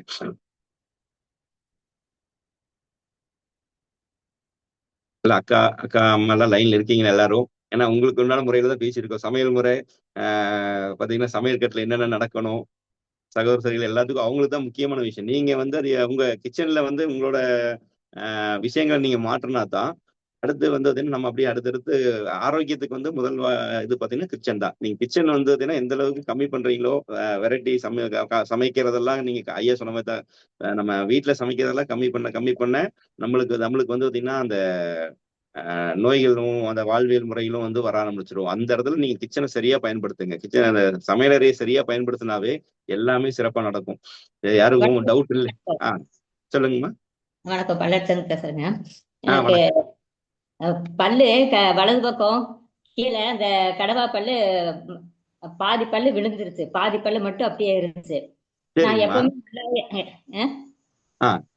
எப்பவுமே சாப்பாடு போட்டா 20 நிமிஷத்துக்கு மேலேயே ஆகும். அந்த அளவுக்கு நல்லா மென்னுதான் சாப்பிடுவேன் உமிழ்நீரோட. அப்புறம் அந்த சாப்பிடும்போது அதெல்லாம் போய் சிக்கிட்டு அது கடைசியில் அந்த கடவாய் பல்லு அந்த ஈரல ஒரு குருத்து மாதிரி அப்படியே வந்துருந்துச்சு, ஒரு இது மாதிரி. நான் எதுவும் பண்ணல, சாதாரணமா நான் நீங்க சொல்ற மாதிரி இந்த மஞ்சள் எல்லாம் வாங்கல, கடையில வாங்குற மஞ்சள் தான் யூஸ் பண்ணிட்டு இருக்கிறேன்னு. எங்களுக்கு அதெல்லாம் ஆசை இருக்குது, ஆனா அது எங்களுக்கு கிடைக்கல. இப்ப நீங்க சொன்னதுக்கு அப்புறம் தான் எங்க கிடைக்குங்கிறது தெரிஞ்சிருக்குது. கடையில வாங்குற மஞ்சளை அதை எடுத்து மட்டுமே தினம் வச்சுட்டு இருந்தேன். அப்படியே சிறுசாயிருச்சு. அந்த கொஞ்சம் கூட அதனுடைய பாதிப்பா ஃபர்ஸ்ட் வரும்போது என்னடா வாயில இப்படி ஒரு பெரிய புண்ணு மாதிரி வந்துருச்சு அப்படின்னு சொல்லி போட்டு நினைச்சேன். அந்த மஞ்சள் மட்டுமே யூஸ் பண்ண, சாதாரண கடையில வாங்குற மஞ்சள் அதை மட்டுமே அந்த இடத்துல வைக்க வைக்க அந்த புண்ணும் சிறுசாயிருச்சு. பல்லு எல்லாமே நல்லா இருக்கு. எல்லாம் நல்லா அப்புறம் இருக்குங்க. இதே மாதிரிதான் கால்ல எனக்கு சேத்து புண்ணு வந்துருது அடிக்கடி. சரிங்க தோல் பெருசா இருக்கிறதுனால என்னமோ தெரியல. சரிங்கம்மா. வேற எதுவுமே யூஸ் பண்ண மாட்டேன். அந்த மஞ்சளை மட்டும்தான் அந்த இடத்துல வைப்பேன். அந்த புண்ணு ஒரு நாள் 2 நாள் மஞ்சள் வச்சாலே சரியாயிரும். கண்டிப்பா சாதாரண கடையில வாங்குற மஞ்சளுக்கே இவ்வளவு இருக்கும்போது அந்த மஞ்சள் எல்லாம் எங்களுக்கு வேணும், வாங்கணும். அதுக்கெல்லாம் கண்டிப்பா நீங்க கொஞ்சம் ஹெல்ப் பண்ணுங்க. மஞ்சள் கண்டிப்பா நீங்க நல்லதுங்கிற நல்லா உணர்ந்திருக்கிறேன். பயன்படுத்துங்கம்மா. அதிகமா பயன்படுத்து. கிருமி நாசினின்னு சொல்லுவாங்க மஞ்சளை. நீங்க பாத்தீங்கன்னா நம்ம இது முதல்ல அந்த சாணம் போட்டு வலிக்கும் மஞ்சள் தான் மிக்ஸ் பண்ணுவாங்க. இப்பதான் சாணி பவுடர் அதெல்லாம் போடுவாங்க. மஞ்சள் மிக்ஸ் பண்ணி அந்த வீடு மெழுகுவாங்க. அப்புறம் பாத்தீங்கன்னா அவங்க என்ன அதான் நான் சொல்றேன், புண்ணானாலும் சரிங்க எது வேணாலும் வெளியவே காயத்துல அதுனா உள்ள வந்து அந்த உள்காயத்தை எவ்வளவு அழகா ஆத்தும். அந்த அதாவது எதுக்காக நம்ம அந்த சமையல் பண்ற மஞ்சள் தூள் எதுக்காக வந்து அவங்க ஏன் வந்து சமையல் மஞ்சள் தூள் வந்து வேக வச்சு காய வச்சு பவுடர் பண்றாங்கன்னா மஞ்சள் சீக்கிரம் அவங்களுக்கு வந்து பாத்தீங்கன்னா அவங்க அந்த மஞ்சளை வந்து இன்ஸ்டன்டா டக்குன்னு பவுடர் பண்ணி வைக்கணும். அதுக்காக வந்து பாத்தீங்கன்னா அவங்க வேக வச்சு எடுத்து காய வச்சுட்டு இது ஐயாட்ட கேட்டுக்கலாங்க ஒரு முறை. வேக வச்சு அப்புறம் காய வச்சு பவுடர் பண்ணிடுறாங்க. அதுல என்ன காய வெயில்ல வைக்கும் போது அந்த நேத்தே போட்டிருந்த அந்த குர்கு மீன் வந்து பாத்தீங்கன்னா வெயில்ல படும்போது கம்மியாகும்னு சொல்லுவாங்க. அப்ப அதுல 1% 2% இருக்கிறதுக்கு இவ்வளவு பவர் இருக்குன்னா அப்ப ஒரு அம்மாக்கு அந்த அந்த வாயில இருக்க அந்த எகிர்வீங்கன்னு சொல்லுவாங்க. அந்த இது ரெடியா இருக்குங்க. மஞ்சள் வச்சாவே எல்லாமே ரெடி ஆகுங்க அது. ஆஹ் ஒரு ஒரு சின்ன சின்ன சின்ன சின்ன சின்ன விஷயங்கள் தாங்க. நம்ம அதுக்கு ரெடி ஆகல, நம்ம எல்லாம் இதெல்லாம் பண்ணி ஹோம்மேட் எல்லாம் பண்ணி ரெடி ஆகல அப்படின்னா நம்ம தாராளமா அடுத்து என்னங்கிறது பார்க்கலாம். ஆனா இதெல்லாமே நம்ம சின்ன சின்ன விஷயங்கள் நம்ம இதுலயே ரெடி ஆயிடும். சாப்பிட்றதுலயே நம்ம சாப்பிட கூடிய விஷயத்திலேயே இந்த கரம் மசாலா இந்த மாதிரி எல்லாம் உள்ள போகும்போது கிராம்புக்கு ஒரு மகத்துவம் இருக்கும், பட்டைக்கு ஒரு மகத்துவம் இருக்கும், இது ஏலக்காய்க்கு ஒரு மகத்துவம் இருக்கு. இது ஒவ்வொன்றுக்கும் ஒவ்வொரு மகத்துவம் இருக்கு. அப்ப அந்த அந்த அதனோட வேலையில நம்ம வந்து எல்லாம் ஒட்டுக்கா கொடுக்கும்போது நம்ம வந்து அது சரியா வந்து ஒரே டைம்னா ஒரே டைம் சொல்ல அதெல்லாம் நம்ம ரெகுலரா 3 வேளையில நம்ம எடுத்துக்கும் போது அந்த மசாலா வந்து நம்ம வீட்டுல நான் இதுவரையும் நாங்க வந்து கண்ட மசாலாவோ அந்த மாதிரி எதுவுமே பயன்படுத்த மாட்டோங்க. ஃபர்ஸ்ட் எது செய்தாலும் எல்லாமே ஹோம்மேட் தான். அம்மா அரைச்சிருவாங்க, அவங்க மாமியார் அரைச்சிருவாங்க, நாங்க இங்க வீட்லயே அரைச்சு வச்சிருவோம். நானே ஒரு சில மசாலா நான் வந்து அரைச்சு கொடுப்பேங்க. இந்த ப்ரோபயோட்டிக் கண்டென்ட்ல நானே பண்ணி கொடுத்துருவேன். இந்த மாதிரி பாத்தீங்கன்னா நம்மளுக்கு முடிஞ்ச அளவுக்கு எதெல்லாம் நம்மளால செய்ய முடியும். பிளஸ் நம்மளும் கொஞ்சம் அவங்களுக்கு சப்போர்ட் பண்ண வச்சுக்கோங்க. அவங்களுக்கு கொஞ்சம் நம்ம மென்ஸும் பாத்தீங்கன்னா ஒரு சில விஷயங்கள்ல ஏதாவது நம்மளால என்ன பண்ண முடியுமோ சப்போ இப்ப பசுமஞ்சள் பவுடர் வாங்கி கொடுத்தோம் வேலை முடிஞ்சு வச்சு. அதாவது மஞ்சள் தூள் வந்து நான் வந்து வாங்கி கொடுக்குறேன், நீங்க வந்து இதை இந்த மஞ்சள் தூள் பயன்படுத்துங்க, கிச்சன்ல இருக்கிறது வந்து கடையில் இருக்கிறது வேண்டாம் அப்படின்னு சொல்லி இதை பயன்படுத்த சொல்லாங்க. இப்படி நம்ம மாறிக்கணும். ஆனா பசுமஞ்சள் எதுக்கு பசுமஞ்சள் வந்து நம்ம குக்குமின் டைரக்டா உடனே கிடைக்கணுங்கிறத என்ன பண்றாங்கன்னா அவங்க வந்து எதுனா வேக வைக்கிறது இல்லை. அப்பவே வந்து பசுமஞ்சளை கட் பண்ணி நிழல்ல உலர்த்திங்க. அவரு சிலம்பரம் எடுத்து சொல்லுவாரு, நிலம் வீடியோவே போடுவாரு. நிழல்ல உலர்த்தி அப்பவே வந்து பவுடர் பண்ணிடுறாங்க. அப்போ வந்து பாத்தீங்கன்னா அந்த குக்குமின் கண்டென்ட் நம்மளுக்கு அதிகமா கிடைக்கும். ஐயா சொல்லுங்க ஐயா, மலைராஜன் ஐயா. குழந்தைகளுங்க சார், நான் தான் ஹேண்ட் ரைஸ் சார் பண்ணியிருந்தேன் சார் சார். இந்த சொல்லுங்க. மஞ்சள் சொன்னீங்க இல்லையா, அதுல இந்த நல்ல சளி பிடிச்சிருக்கும் போது பாத்தீங்கன்னா மஞ்சளையும் சுண்ணாம்பு ரெண்டையும் கொஞ்சம் கொஞ்சம் எடுத்து அதை குழைச்சிட்டு நெத்திலையும் இந்த பத்து தொண்டையில போடுவாங்க. போட்டு அப்படியே நீங்க நைட் போட்டு படுத்துட்டீங்கன்னா காலையில எல்லாம் வந்து பாத்தீங்கன்னா அப்படியே ஒரு பாதி கிளியர் இது அப்படியே ஆயிரும். குறைஞ்சிருக்கும். அது கிளியர் நான் ஆயிரும். ப்ராக்டிக்கலாவே எக்ஸ்பீரியன்ஸ் பண்ணியிருக்கேன். குழந்தைங்களுக்கு நல்லா இருக்குது, கேக்குது, பெரியவங்களுக்குமே கேக்குது. கண்டிப்பா இந்த நிறைய பேர் மஞ்சளை சொல்லுவாங்க பத்தி சார். அது பேசிட்டு சுண்ணாம்பு இருக்கிறதுனால என்ன இது ஒன்று சொன்னேன் எனக்கு. இது இல்ல நாங்க கண்டிப்பா நாங்களும் சொல்லுங்க வீட்டுல சார். பண்றது. கண்டிப்பா. ஏன்னா நீங்க இதெல்லாம் சொல்ல வந்தா தான் எல்லாத்துக்கும் தெரியும் சார். இப்ப நான் இது பண்ணியிருக்கேங்க. ஏன்னா இதெல்லாம் நம்ம சொல்லலாமா இல்லையான்னு தெரியல. நிறைய விஷயங்கள் ம், நிறைய ம், இருக்கு சார். பட் அது எப்படி தவறா போயிடுமோ இல்ல வந்து சரியான முறையில் இருக்குமா அப்படிங்கறது பாத்தீங்கன்னா அது ஐயாட்ட நம்ம கரெக்ஷன் பண்ணிக்கலாங்க. இது நான் பண்ணியிருக்கேன் சார். ஏன்னா அந்த ம், சைனஸ் ப்ராப்ளம் இருக்கும்போது பாத்தீங்கன்னா ம். சுண்ணாம்பு மஞ்சள் நிறைய பேர் நினைப்பாங்க சுண்ணாம்பு போட்டா ஸ்கின் வெந்துடும், மஞ்சள் ஆயிடும் அப்படின்னு. ஆனா நீங்க ரெண்டும் மிக்ஸ் பண்ணும்போது பாத்தீங்கன்னா ரெட்டா மாறிடும். அந்த ரெட்டா மாறும்போது நீங்க இங்க போட்டீங்கன்னா நீங்க வாஷ் பண்ணும்போது எதுவுமே இந்த ஆராத்தி எடுக்கிறாங்கல்ல, ஆராத்தி எடுக்கும்போது ஆமா. பாத்தீங்கன்னா உங்களுக்கு மஞ்சளும் சுண்ணாம்பு தான் போடுவாங்க. அப்ப அந்த நெத்தியில வந்து பாத்தீங்கன்னா போட்டு எடுத்தோம்னா நம்ம அப்படியே அப்சர்வ் பண்ணிடும் சார் அந்த நீரை. உண்மைதாங்க. எவ்வளவு பெரிய ரன்னிங் நோஸா இருந்தாலும் டப்புன்னு ஸ்டாப் ம். ஆயிடும். சில கண்டிப்பா. பேருக்கு சில டைம் குழந்தைங்களாம் சளி பிடிக்கும் போது மூச்சு விட்டு தடுமாறும், வாயில மூச்சு விட்டு இருப்பாங்க. என் கண்டிப்பா. பையனுக்கு எல்லாம் போட்டிருக்கேன், நான் பல தடவை போட்டிருக்கேன். அது இன்ஸ்டன்டா கேக்குது, மாத்திரையோட கண்டிப்பா. ஃபாஸ்டா கேக்குது அது. நல்ல நல்ல ரிசல்ட் கிடைக்கும். ஆமா, நன்றிங்க. அது நல்லது. அதே மாதிரி கால்சியம் நம்மளுக்கு கிடைச்சிரும். மஞ்சளோட பவர் நம்மளுக்கு உள்ள கிடைச்சிருங்க. நம்ம அந்த ஸ்கின் மூலமா உள்ள வந்து அந்த கால்சியம் இந்த சுண்ணாம்பு பாத்தீங்கன்னா நம்மளுக்கு அது சுண்ணாம்பு மூலமா கால்சியம் கிடைச்சிடுங்க. அதுதான் அதே அப்சர்வ் மாதிரிங்க பண்ணுது. அதுல இன்னொன்னு, நான் முதல்ல இந்த மெடிடேஷன் இந்த ரெகுலரா முன்னாடி வேற சில மெடிடேஷன்லாம் பண்ணிட்டு இருக்கும்போது அப்போ அதுல ஒரு ஒரு குரு வந்து சொல்லியிருந்தாங்க. என்ன சொல்லியிருந்தாங்கன்னா, நம்ம நார்மல் வேச்ச மஞ்சளே இருக்கு பாத்தீங்களா, அந்த ஆமா. வேச்ச மஞ்சளை வந்துட்டு வீட்ல ஒரு சின்ன அந்த உரைக்கிறதுக்குன்னு சொல்லி சின்ன ஒரு கல் வச்சிருப்போம். கஸ்தூரி மஞ்சள் வச்சிருப்போம். ஆஹ் அதை அப்படியே உரைச்சிட்டு இங்க இந்த இடத்துல வைக்க சொல்லுவாங்க. நீங்க எப்பவுமே இந்த இடத்துல வைங்க. உங்களுக்கு இந்த இடம் வந்துட்டு என்ன ஆகும்னா, ஆம், அது பேர் ஏதோ ஒன்று சொல்லுவாங்க. இது ஃப்ளோரைடு ஏதோ சொல்லுவாங்க. அது வந்து கால்சிஃபை ஆயிருக்கும், கட்டியாயிருக்கும். அது வந்துட்டு ரிலீஸ் பண்ணி உங்களுக்கு இந்த புருவமத்தி சக்கரா வந்து ஓபன் பண்றதுக்கு ரொம்ப ஹெல்ப்ஃபுல்லா இருக்கும். அதுவும் பண்ணிருக்கேன், ரொம்ப ஹெல்ப்ஃபுல்லா இருக்கும் உங்களுக்கு. யாராச்சும் இந்த புருவமத்தி ரிலேட்டடா வந்துட்டு சக்கராவை ஆக்டிவேட் பண்ணணும் அப்படின்னா, நம்ம ஐயாவுக்கு எனர்ஜி கொடுக்கறதுல எல்லாம் அன்பிளாக் ஆயிடுது.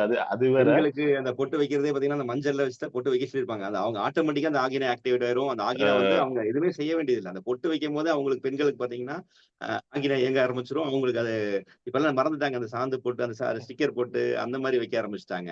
அதெல்லாம் மாத்தி நம்ம இந்த மஞ்சளும் இயற்கையாவே கிடைக்கும். மஞ்சள்ல செஞ்ச குங்குமம் தாங்க. அது வைக்கும் போது உங்களுக்கு நல்ல ஒரு சக்தி கிடைக்கும் ஆகி நிலை. தமிழ்நாட்டுல தான் இங்க மறந்துட்டாங்க. ஆனா இங்க இப்ப கர்நாடகால பாக்குறேன். அவங்க எவ்வளவு பெரிய ஹை போஸ்ட்ல ஆபீஸ்ல வேலை செஞ்சாலும் கூட பாத்தீங்கன்னா, இங்க வர்ற பெண்கள்லாம் வந்து நெத்திலயும் மஞ்சள் வச்சிருக்காங்க. காதுல 2 காது மடல் இருக்கு பாத்தீங்களா, அங்கேயுமே வச்சிருக்காங்க அவங்க. கரெக்ட். அது பாத்தீங்கன்னா அது ரிலீஜியஸா ஃபாலோ பண்றாங்க. நம்ம தான் மறந்துட்டோம்னு நினைக்கிறேன். பட் இங்க எல்லாம் ரிலீஜியஸா ஃபாலோ பண்றாங்க. நம்மளே பாத்தீங்கன்னா குழந்தை எல்லாம் மொட்டை அடிச்சோம்னா இந்த இடத்துல வந்து ஒரு மாசம் 2 மாசத்துக்கு பாத்தீங்கன்னா கம்மல் போட்டிருப்பாங்க. ரெண்டாவது பாத்தீங்கன்னா மஞ்சள் வச்சிடுவாங்க. விசேஷ டைம்லாம் வந்து எங்க அப்பா கூப்பிட்டு காதுல அத ஷர்ட்ல வைக்கிற மாதிரி இங்க காதலே வச்சுடுவாருங்க. எனக்கு காதெல்லாம் வைக்கிறீங்க வேணாம் அப்படின்னு சொல்லுவோம். ஒரு பூ வைக்கிறது இதெல்லாமே பாத்தீங்கன்னா நிறைய இது இருக்குங்க. அந்த காதுக்கு பூ வைக்கிறது அதெல்லாம் பாத்தீங்கன்னா ஏதோ ஒரு சயின்டிபிக்கா நிறைய விஷயங்கள் இருக்கு. நம்ம தான் ஒவ்வொன்றா மறந்து மறந்து மறந்து அதான் நம்மளே அதிகமா சொல்றது அந்த ஃபாரின் கல்ச்சருக்கு நாம போயிட்டு இருக்கோம். அவங்க இப்ப வந்து இங்க தற்சார்பு வாழ்க்கை வாழ்ந்துட்டு இருக்காங்க. இதெல்லாம் வந்து மிகப்பெரிய விஷயம். அவங்க வந்து பாத்தீங்கன்னா அக்ரிகல்ச்சர்ல வந்து பாத்தீங்கன்னா அந்த ஒரு ஃபாரின்ல இருந்து ஒரு பொண்ணு அவங்க ஃபேமிலி எல்லாம் பாத்தீங்கன்னா இங்க வந்து அவ்வளவு அழகா தமிழ்நாட்டு பொண்ணு மாதிரி அழகா பொட்டெல்லாம் வச்சு அம்மியில அரைச்சு அந்த வீடியோ என்ன எடுத்து போடுற பாருங்க. அந்த தற்சார்பு வாழ்க்கை வாழ்ந்துருக்காங்க ஒரு ஃபேமிலிங்க. முகேஷ் தான் அனுப்பியிருந்தாரு. அப்போ அதெல்லாம் பாத்தீங்கன்னா மிகப்பெரிய வேலைங்க. அந்த அவங்க எல்லாம் நம்ம இதுக்கு மாறிட்டு இருக்காங்க. அந்த அம்மா பசு மஞ்சள் சாப்பிடுறாங்க. அந்த அம்மா வந்து மஞ்சளை வந்து தோட்டத்துல இருந்து எடுத்து தோல் சீவிட்டு அவங்க அந்த வீடியோ சாப்பிட்டு காட்டி அப்புறம் மஞ்சள் பொடி தயார் பண்றாங்க. இதெல்லாம் வந்து பாத்தீங்கன்னா பெரிய விஷயங்க. ஆனா நம்ம வந்து மறந்து வாழ்வியல் முறையை மாத்திட்டு இருக்கோம். இதுதான் பிரச்சனைங்க. அது இல்லாம நீங்க பாத்தீங்கன்னா இந்த தை மாசம் முடிஞ்சு மஞ்சள் அறுவடை வரும். நாங்க தோட்டத்துல அப்பெல்லாம் எங்க அப்பா இருந்த டைம்ல எல்லாம் மஞ்சள் தான் போடுவோம். இப்ப நாங்க போடுறது இல்லை. ஏன்னா எங்களுக்கு போய் வேலை செய்ய முடியல. அதனால நாங்க வேற பயிருக்கு மாறிட்டோம். அப்பெல்லாம் மஞ்சள் போட்டு நைட்ல விடிய விடிய வேக வைப்போம். அந்த பாத்தீங்கன்னா கிட்டத்தட்ட ஒரு 2 கிலோமீட்டருக்கு அந்த மஞ்சள் வாசனை போகும். இங்க மஞ்சள் வைக்கிறாங்கடான்னு ஊருக்குள்ள பேசிக்குவோம். அப்படி இருக்கும் அது. அந்த வாசனை அப்படி இருக்கும். இப்ப வர மஞ்சள் அந்த அளவுக்கு வாசனை இல்லை. அது என்ன வெரைட்டி எப்படி மாறிச்சுங்கிறது எனக்கு தெரியல. ஆனா அப்பெல்லாம் நாங்க நைட்ல கொப்பரை சொல்லுவாங்க. பெரிய ட்ரம் இருக்கும் அதுல. ஆமா, அதுல வந்து மஞ்சளை போட்டு தண்ணி ஊத்தி மேல ஒரு கோணி சாக்கை போட்டுட்டு 3 கல்ல மூட்டி வச்சுட்டு தேங்காய் மட்டையை போட்டு விடி விடி எரிவுறதான் எனக்கு வேலையே. பரவாயில்ல. நல்லா அந்த ஸ்மெல் பாத்தீங்கன்னா அந்த ஸ்மெல் அந்த காத்துல கலக்கும் போது அதுல இருக்கிற அந்த கிருமிகளும் அந்த பாக்டீரியா அதுதான் அந்த கரெக்டா அந்த அந்த வின்டர் முடிஞ்சு ஆரம்பிக்குது இல்லைங்க. அந்த சமயத்துல வந்து கிருமிகள் வந்து அதிகமா இருக்குப்பாங்க. அப்போ நீங்க அந்த வேக வைக்கும் போது பாத்தீங்கன்னா அது காத்துல கலக்கும் போது அந்த கிருமிகள் எல்லாம் பாத்தீங்கன்னா வழிய இருக்கின்ற வாய்ப்புகள் இருக்கு இல்லைங்க. இதெல்லாம் வந்து முன்னோர்கள் வந்து ஒவ்வொரு விஷயம் அந்த படிப்படியா பண்றாங்க பாருங்க. அதான் அந்த விசேஷமாகட்டும் அதுக்குண்டான ஃபுட்டு எல்லாமே அந்த அந்த இதுக்கு தகுந்த மாதிரி இருக்கும். அந்த கிளைமேட் தகுந்த மாதிரியே ஃபுட் இருக்குங்க.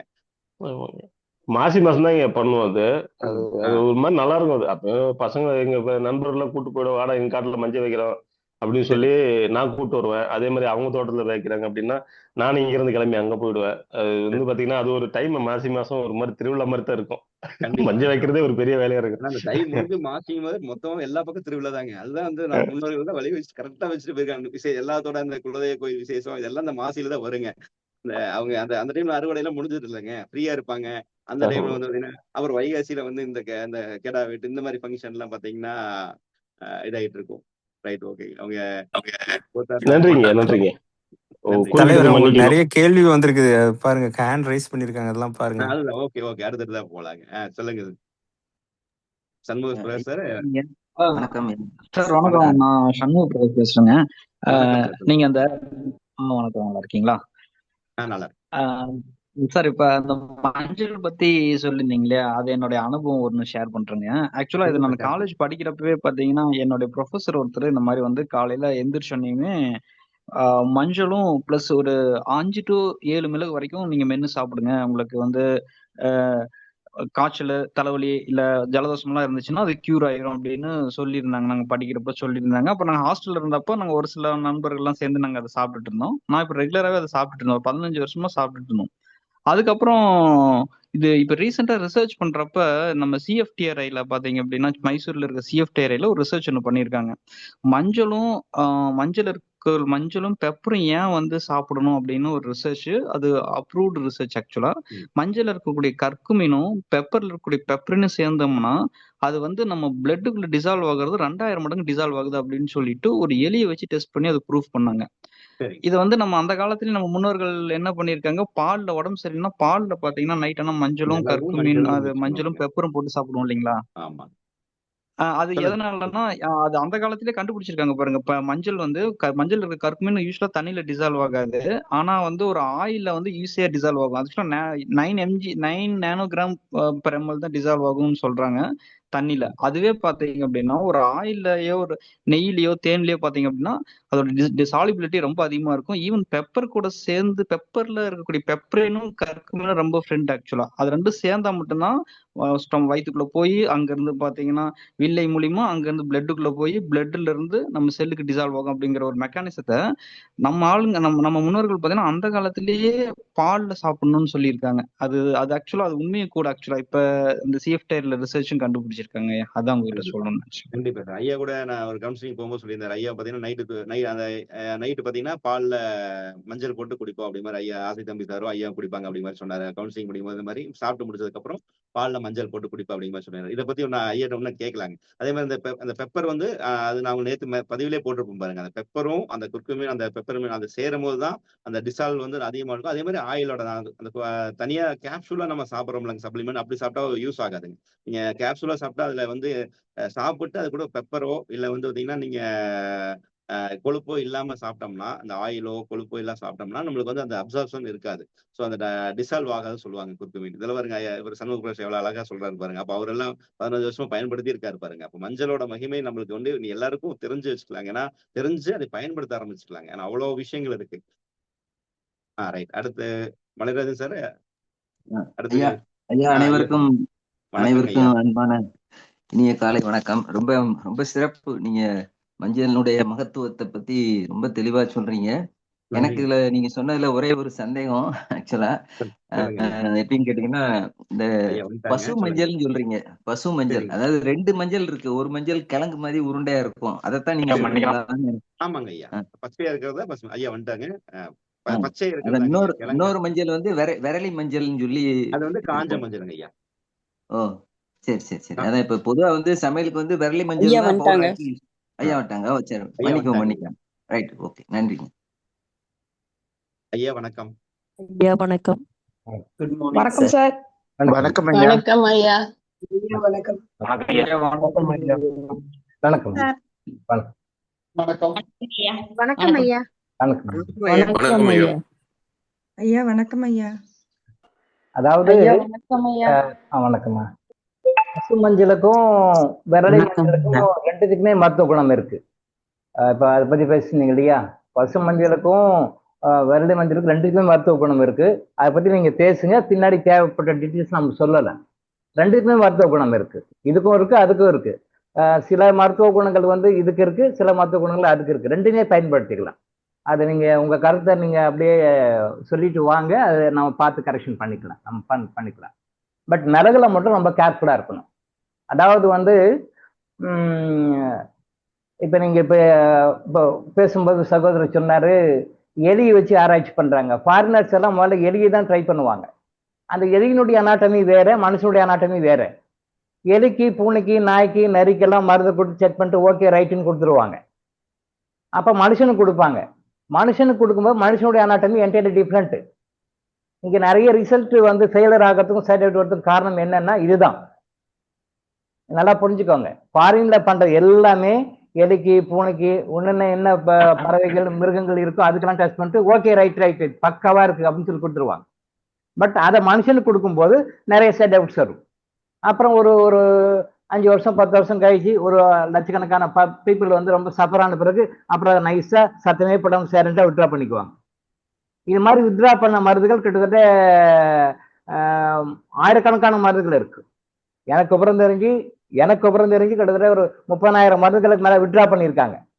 அலோபதியில 30,000 மருந்துகளுக்கு மேல வித்ட்ரா பண்ணியிருக்காங்க. ஆராய்ச்சி பண்ணி கொண்டு வருவாங்க, ரைட்டுன்னுவாங்க, மெடிக்கல் ரெஃபர் பண்ணுவாங்க, டாக்டர்ஸ் பிரிஸ்கிரைப் பண்ணுவாங்க, மக்கள் சாப்பிடுவாங்க, அப்புறம் நிறைய சைடு எஃபெக்ட் பிரச்சனைகள் வரும். தென் அதுக்கு பிறகு அப்படியே சைலண்டா சத்தமே போடாம அப்படியே வித்ட்ரா பண்ணி விட்டுருவாங்க. இல்லைன்னா வேற பிராண்ட் நேம்ல விடுவாங்க. அந்த பிராண்ட் நேம்ல கெட்ட பேர் வந்துருச்சு, இது சைடு எஃபெக்ட் மக்களுக்கு தெரிஞ்சு போச்சுன்னா தென் அதுக்கு பிறகு மாஃபியாஸ் என்ன பண்ணுவாங்க, அதே பிராண்டை மாத்திடுவாங்க. உள்ள இன்கிரியன்ட் கண்டென்ட் வந்து அதே தான் இருக்கும், வேற பேர்ல மாத்தி விடுவாங்க. அப்படி மாறும். இது நிறைய நடக்கும். ஏன் சைடு எஃபெக்ட்ஸ் வருது? கண்டுபிடிச்சான்னு சொல்றேன், அப்புறம் ஏன் சைடு எஃபெக்ட்ஸ் வருதுன்னா, விலங்குகளுடைய அனாட்டமி வேற, பறவைகளுடைய அனாட்டமி வேற, மனிதனுடைய அனாட்டமி வேற. அப்படி பார்த்தா ஹோமியோபதியில சாமுவல் ஹனிமன் மட்டும்தான் மனுஷனுக்கு மருந்து கொடுத்து டெஸ்ட் பண்ணார். ஜெர்மன் அவரு ஒரு சித்தர் தான், டாக்டர் எம்டி அலோபதி டாக்டர். அவர் பார்க்குறாரு, நோய்களை குணப்படுத்துறதுக்கு ட்ரை பண்றாரு, குணமாகறாங்க திருப்பி வராங்க, குணமாகறாங்க திருப்பி வராங்க. ஒரு நோய் போய் இன்னொரு நோய் வருது, என்ன காரணம் புரியல. மனசாட்சி உள்ள டாக்டர், பணம் சம்பாரிச்சா போதும், நம்ம பணம் சம்பாரிச்சா போதும், யாரு கெட்டு இப்படி போனா நமக்கு என்ன அப்படின்னு சொல்றது விரும்பல. அவர் சர்ஜரி தான் தீர்வு, நீ போய் சர்ஜரி பண்ணி செத்து போயிடு அப்படின்னு சொல்றதுக்கு அவருக்கு மனசு வரல. சர்ஜரி பண்ணாலும் தீரலன்னு தெரியுது. அவரு எம்டி படிச்சு அலோபதி டாக்டர், மனசாட்சி உள்ள டாக்டர். ட்ரை பண்றாரு. கடைசியில அவரு மருந்துகளை உலகத்துல என்னென்ன ஐட்டம்ஸ் இருக்கோ, தாவர வர்க்கம், ஜீவ வர்க்கம் சொல்லுவாங்க, தாது வர்க்கம் சொல்லுவாங்க, தாது வர்க்கம், ஜீவ வர்க்கம் எல்லாமே வந்து தாவர வர்க்கம் எல்லாமே போட்டு மருந்துகளை போட்டு மனுஷனுக்கு டைரக்டா மனுஷனே கொடுத்து செக் பண்ணி வந்து சொன்னார். ஹோமியோபதியை கண்டுபிடிச்ச அந்த சாமுவல் ஹனிமன் வந்து எல்லா மருந்துகளையும் மனுஷனுக்கு தான் கொடுத்து செக் பண்ணார். அப்போ ஒரு மருந்தை கொடுக்கும்போது என்னெல்லாம் வருதுன்னு பார்த்தாரு. ஒரு மனிதனுக்கு ஒரு மருந்தை கொடுக்கும் பொழுது ஆரோக்கியமா இருக்கிற ஒரு மனிதனுக்கு கொடுக்கும்போது என்ன நோய்களை உருவாச்சுன்னு பார்த்தார். ஆரோக்கியமா இருக்க மனிதனை செலக்ட் பண்ணிக்குவாரு, ஒரு மருந்தை கொடுப்பாரு. அப்போ அவனுக்கு ஒரு நோய் வரும். அந்த நோயை வச்சு அந்த மருந்தை ஃபார்மகோபியான்னு சொல்லுவாங்க, அதை ரெடி பண்ணி கொடுத்தாரு. உலகத்திலேயே மனுஷனுக்கு மனுஷன் கொடுத்து பண்ண ஆராய்ச்சி பண்ணி அது உண்மையா தத்ரூபமா சொன்னது ஒண்ணு ஹோமியோபதி தான். பட் சித்த ஆயுர்வேதெல்லாம் இவங்க மனுஷனுக்கெல்லாம் கொடுக்கல. அவங்க டைரக்டா மெடிடேஷன்ல உட்கார்ந்தாங்க, அப்படியே டிவைன் கிட்ட வாங்கினா கொடுத்துட்டாங்க. அது யாருக்கும் எந்த கஷ்டமும் இல்லை, யாருக்கு எந்த கஷ்டமும் கிடையாது. எல்லாம் சைலண்டா உட்கார்ந்தாங்க, டிவைனோட கனெக்ஷன் வச்சாங்க, டிவைன்ல என்ன கேட்டாங்க, டிவைன்ல என்ன கொஸ்டின் போட்டாங்க, அதுக்கு ஆன்சர் வந்து அப்படியே எழுதி வச்சு போயிட்டாங்க. கஷ்டமே இல்லாம சொல்லிட்டு போயிட்டாங்க. அதான் அவங்க ஃபார்முலா, கிளாசிக் ஃபார்முலா, அவங்க ஃபார்முலா. அது ஹோமியோபதி மனுஷனுக்கு மனுஷனே கொடுத்தது. ஆங்கில முறை மருத்துவம் எல்லாமே மற்ற விலங்கினங்களுக்கு கொடுத்து செட் பண்ணது. அதனால நிறைய சைடு எஃபெக்ட்ஸ் வருது. ஸோ அது வந்து அப்படியே 100% நம்பிக்க முடியாது. பலிகடாக்கள் அப்பாவி மக்கள் தான்,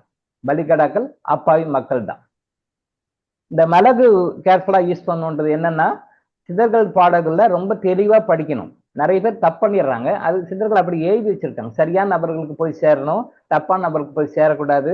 அது நிறைய கண்டிஷன், டேர்ம்ஸ் அண்ட் கண்டிஷன்லாம் வச்சிருக்காங்க.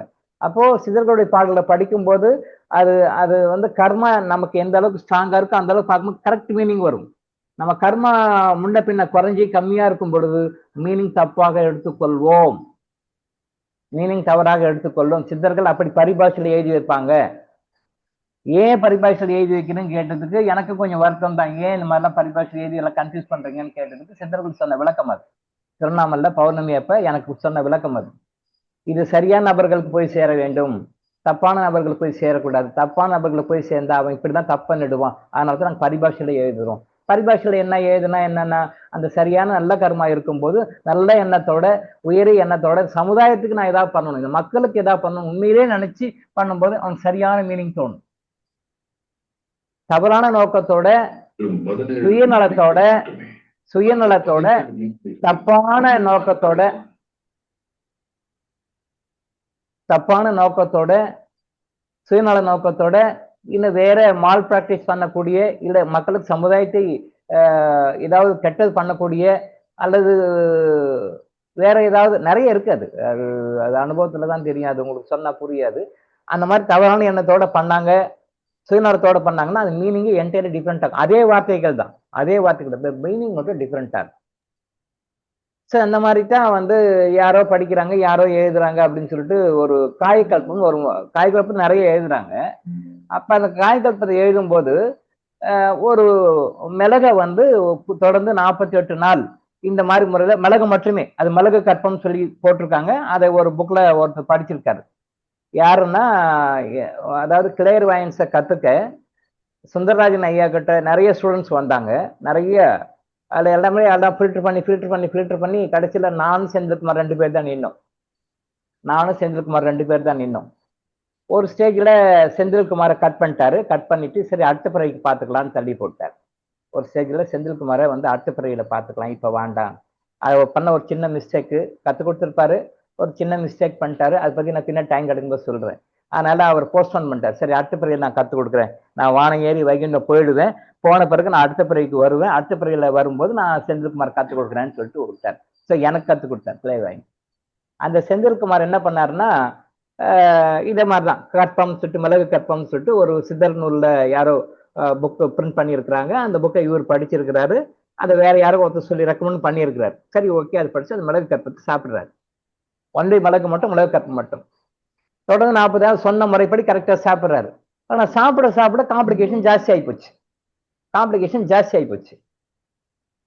வயிறெல்லாம் புண்ணாயிடுச்சு, அல்சர் ஆகிப்போச்சு, பேச முடியல, தண்ணி கூட குடிக்க முடியல, அவ்வளோ புண்ணாகி போச்சு. ஆனால் என்னடா இது, இவ்வளோ கரெக்டாக நம்ம சாப்பிட்றோம், இவ்வளோ கரெக்டாக வந்து கரெக்டாக முறையாக தானே அவங்க சொன்ன முறைப்படி தானே சாப்பிட்றோம், ஏன் இது வந்து இப்படி ஆச்சு அப்படின்னு சொல்லிட்டு அப்புறம் அடுத்த முறை சுந்தரராஜன் ஐயா பார்க்க சென்னைக்கு வந்தபோது, அப்போ நான் சென்னையில் இருக்கேன், சென்னையில் வந்தபோது அவர் என்ன பேச முடியல, சாப்பிட முடியல, என்ன இந்த மாதிரி பண்ணீங்கன்னா செந்தில்குமார் அவர் பேர். கேட்டதுக்கு இந்த மாதிரி தான் சாப்பிட்டேன்னு சொல்லிட்டு அந்த புக்கைங்க ரெஃபரன்ஸ் எல்லாம் கொண்டு வந்தார். சரி, இப்போ அதை பார்த்தா இவர் சாப்பிட்ட முறை தவறு. ஆனால் உண்மையிலேயே அந்த வார்த்தைகளை வச்சு கரெக்டாக இந்த மீனிங் தான் எடுத்துட்டாரு, அது வேற, அது தப்பு இல்லை. பட் ஆனால் உண்மையிலே சொல்ல விஷயம் வேற. அப்புறம் அந்த புக்கை படித்து பார்த்துட்டு நான் சொன்னேன், இல்லை இது தப்பான முறை, நீங்கள் சாப்பிட்ட தப்பு, இந்த முறைப்படி சாப்பிடணும்னு சொன்னேன்.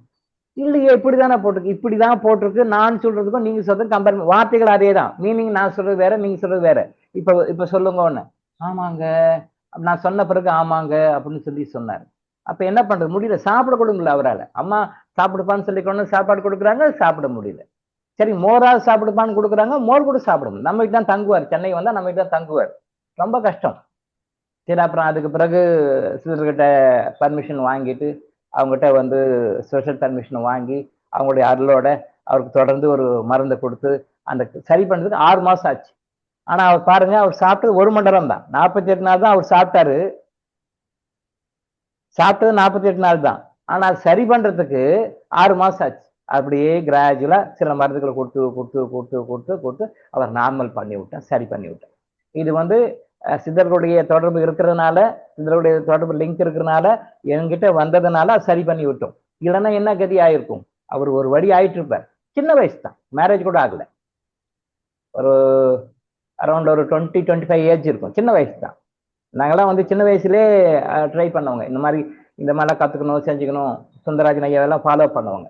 சின்ன வயசு, அவருக்கு 25 வயசு தான் இருக்கும், சின்ன வயசு தான், மேரேஜ் கூட ஆகலை. அப்போ இதில் என்ன ரிஸ்க் இருக்குன்னு சொல்ல வரேன் நான். அதுலேயும் மிளகு வந்து ரொம்ப கேர்ஃபுல்லாக பண்ணணும். இவர் மிளகு கற்பம் தான் சாப்பிட்டு இப்படி வம்ப வச்சுக்கிட்டார். ஸோ மிளகு வந்து வாதப்பித்த உடம்புக்காருக்கெல்லாம் ஒரே மாதிரி கொடுக்காரு, கொஞ்சம் மாறி கொடுக்கும். ஆனால் ரொம்ப மிளகு மட்டும் கொஞ்சம் ரொம்ப கேர்ஃபுல்லாக ஹேண்டில் பண்ணணும். அதுக்கு அனுபவத்துக்காக சொன்னேன். சரியா பார்ப்போம். தென் அடுத்து வந்து டேக்அவே மெசேஜ். இன்னைக்கு டே 5 டேக்அவே மெசேஜ். சாப்பிட்றத பற்றி பிரேக்ஃபாஸ்ட். நிறைய மீடியாவில் எல்லாம் என்ன சொல்கிறாங்க, காலைல பிரேக்ஃபாஸ்ட்டு ஸ்கிப் பண்ணக்கூடாது, ஸ்கிப் பண்ணால் ஒபிசிட்டி வரும் அப்படின்னு சொல்லி நிறைய படிக்கிறேன், போட்டிருக்காங்க. நிறைய பேர் சோசியல் மீடியாவில் போடுறாங்க, காலைல பிரேக்ஃபாஸ்ட்டு ஸ்கிப் பண்ணக்கூடாது, ஒபிசிட்டி நிறைய பிரச்சனைகள் வரும். 100% தவறு, எல்லாமே 100% தவறு. காலைல சாப்பிடலாம், but breakfast can be skipped. காலைல பிரேக்ஃபாஸ்ட் கூட ஸ்கிப் பண்ணிக்கலாம், ஒன்றும் ஆகுது, அந்த மாதிரி ஒபிசிட்டிலாம் ஒன்றும் வராது. நைட் சாப்பாடு தான் ஸ்கிப் பண்ணக்கூடாது, மேக்சிமம் நைட் சாப்பாடு மட்டும்தான் ஸ்கிப் பண்ணக்கூடாது. எந்த விரதம் எது இருந்தாலும் காலைல சாப்பிடாம இருக்கலாம், மதியானம் கூட சாப்பிடாம இருக்கலாம், ஓகே, பட் நைட்டில் சாப்பிட்டுடணும். நைட்டில் கம்பல்சரியாக சாப்பிடணும், வயிற்றில் சாப்பாடு இருக்கணும், நைட்டில் சாப்பாடு இருக்கும். பசிக்கலன்னா விட்டுடுங்க, அது வேறு சமாச்சாரம். பசிக்கல, நைட்ல பசிக்கல சார்னா அது உள்ள உடம்புல ஏதோ பிரச்சனை காட்டுதுன்னு அர்த்தம், உள்ள ஏதோ ப்ராப்ளம் இருக்குன்னு அர்த்தம். அப்ப நைட்ல பசிக்கலன்னா அப்ப கம்பல்சரியா சாப்பிடணும் கட்டாயம் கிடையாது, பசிச்சாதான் சாப்பிடணும், எல்லாம் சாப்பிட வேண்டாம். அப்படி பசிக்கலங்கும் போது பழம் மட்டும் சாப்பிடலாம், பழம் மட்டும் சாப்பிடலாம். பழம் சாப்பிட்டீங்கன்னா பழம் சாப்பிட்டுட்டு உடனே தண்ணி குடிக்க கூடாது. எந்த பழம் சாப்பிட்டாலும் குறைஞ்சபட்சம் 1 ஹவர் கழிச்சு தண்ணி குடிக்கணும். நல்லா நோட் பண்ணிக்கணும். எந்த பழம் சாப்பிட்டாலும் குறைந்தபட்சம் 1 மணி நேரம் கழிச்சு தண்ணி குடிக்கணும். எந்த பழம் சாப்பிட்டாலும் உடனே தண்ணி குடிச்சிங்கன்னா அது உள்ள போய் அல்சரை கிரியேட் பண்ணி கொடுக்கும். சரியா? இது ஒரு டேக் அவே மெசேஜா எடுத்துக்கோங்க. எந்த பழம் சாப்பிட்டாலும் உடனே தண்ணி குடிக்க கூடாது, மினிமம் 1 ஹவர் கேப் மைண்ட் வச்சுக்கோங்க. ரெண்டாவது, சாப்பிட்றீங்க அப்படின்னு சொன்னா நைட்ல கம்பல்சரியா சாப்பிடணும். பசித்தால், பசிக்கலன்னா இதை பழம் கூட சாப்பிடுங்க, இல்லை விடை பிடிக்கலன்னா விட்டுடுங்க, பரவாயில்ல, தப்பு இல்லை. பட் மார்னிங்ல வந்து சாய்ஸ் தான். அப்படி விட்டுட்டீங்கன்னா ஒபிசிட்டி வந்துடும், சுகர் வந்துடும், பிபி வந்துடும், அப்படிலாம் ரொம்ப மிரட்டுறாங்க. அப்படிலாம் ஒன்றும் கிடையாது. பகல்ல சாப்பிடாம கூட இருக்கலாம், நைட்ல சாப்பிடணும். சரியா? இது வந்து டேக் அவே மெசேஜ் 5 வச்சுக்கோங்க. அடுத்த 6 வச்சுக்கோங்க. எத்தனை முறை சாப்பிடலாம் ஒரு நாளைக்கு? ஒரு நாளைக்கு 3 டைம் மேல சாப்பிடக்கூடாது. எந்த காரணத்தை கொண்டும் ஒரு நாளைக்கு 3 டைம் மேல சாப்பிடக்கூடாது. யாராக இருந்தாலும் 5 வேளை சாப்பிடுங்க, 6 வேளை சாப்பிடுங்க அப்படின்னு டயபெட்டிஸ் பேஷண்ட்ஸ்க்கு டாக்டர் ப்ரிஸ்கிரைப் பண்றாங்க, தெரியாம பண்றாங்க. அதை என்ன பண்ணணும்? சாப்பாடு ஜீரணம் ஆகலையா, உடனே பசிக்குதா அப்படின்னா அந்த சுகர் லெவலை கண்ட்ரோல் பண்ணி பேலன்ஸ் பண்ணி ஒரு நாளைக்கு 3 டைம் பசிக்கிற மாதிரி தான் பண்ணணுமே ஒழிய, அதுதான் முறையான ட்ரீட்மெண்ட்டை ஒழிய, அதை பிரிச்சு 2 மணி நேரத்துக்கு ஒரு 4 மணி நேரத்துக்கு ஒரு 2 ஹவர்ஸ் ஒன்ஸ் 2.5 hours ஒன்ஸ் சாப்பிடுங்கன்னு சொன்னா பெர்மனண்டா பேஷண்ட் தான், பெர்மனண்டா பேஷண்ட். அவங்க அதுல இருந்து ஆரோக்கிய நிலைக்கு வரவே முடியாது. அவங்க அப்படியே பேஷண்டாவே இருந்து, பேஷண்டாவே வாழ்ந்து, பேஷண்டாவே இறந்துருவாங்க. ஆரோக்கியத்துக்கு வாய்ப்பே இல்லை. நான் இன்னைக்கு சொல்றேன், எழுதி வச்சுக்கோங்க. 100% பாசிபிள் இது.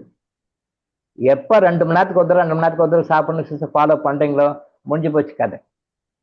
நீங்க லைஃப் லாங் பேஷண்ட் தான், அப்படியே இருந்து போயிட வேண்டியதுதான். அப்படி வேறனா அந்த சாப்பாட்டு சிஸ்டத்தை குறைக்கணும். ஒரு சாப்பாட்டுக்கும் அடுத்த சாப்பாட்டுக்கு மத்தியில 4 hours கேப் இருக்கணும். 3 மணி நேரத்துக்கு 4 மணி நேரம் கேப் இருக்கணும். இந்த சாப்பாட்டுக்கு மத்தியில ஏதாவது ஒண்ணு, மத்தியில ஒரு வடையோ பஜ்ஜியோ சமோசா விட்டீங்க, சாப்பாடு சிஸ்டம் கொலாப்ஸ் ஆயிடும். காலையில 8 மணிக்கு சாப்பிட்றீங்கன்னா 12 மணி தான். 12 மணிக்கு மத்தியில சாரியிட எதுவும் போகக்கூடாது. உள்ள ஒரு காஃபியோ டீயோ இல்லை ஒரு ஜூஸோ மோரோ லிக்விடா சாப்பிட்டுக்கலாம். Okay, liquid may be allowed. சரி, it can be allowed. Okay, சரி, ஓகே இருந்துக்கலாம், பரவாயில்ல. முடிஞ்சா லிக்விட் கூட அவாய்ட் பண்ணும், இல்லை பரவாயில்ல, ஓகே.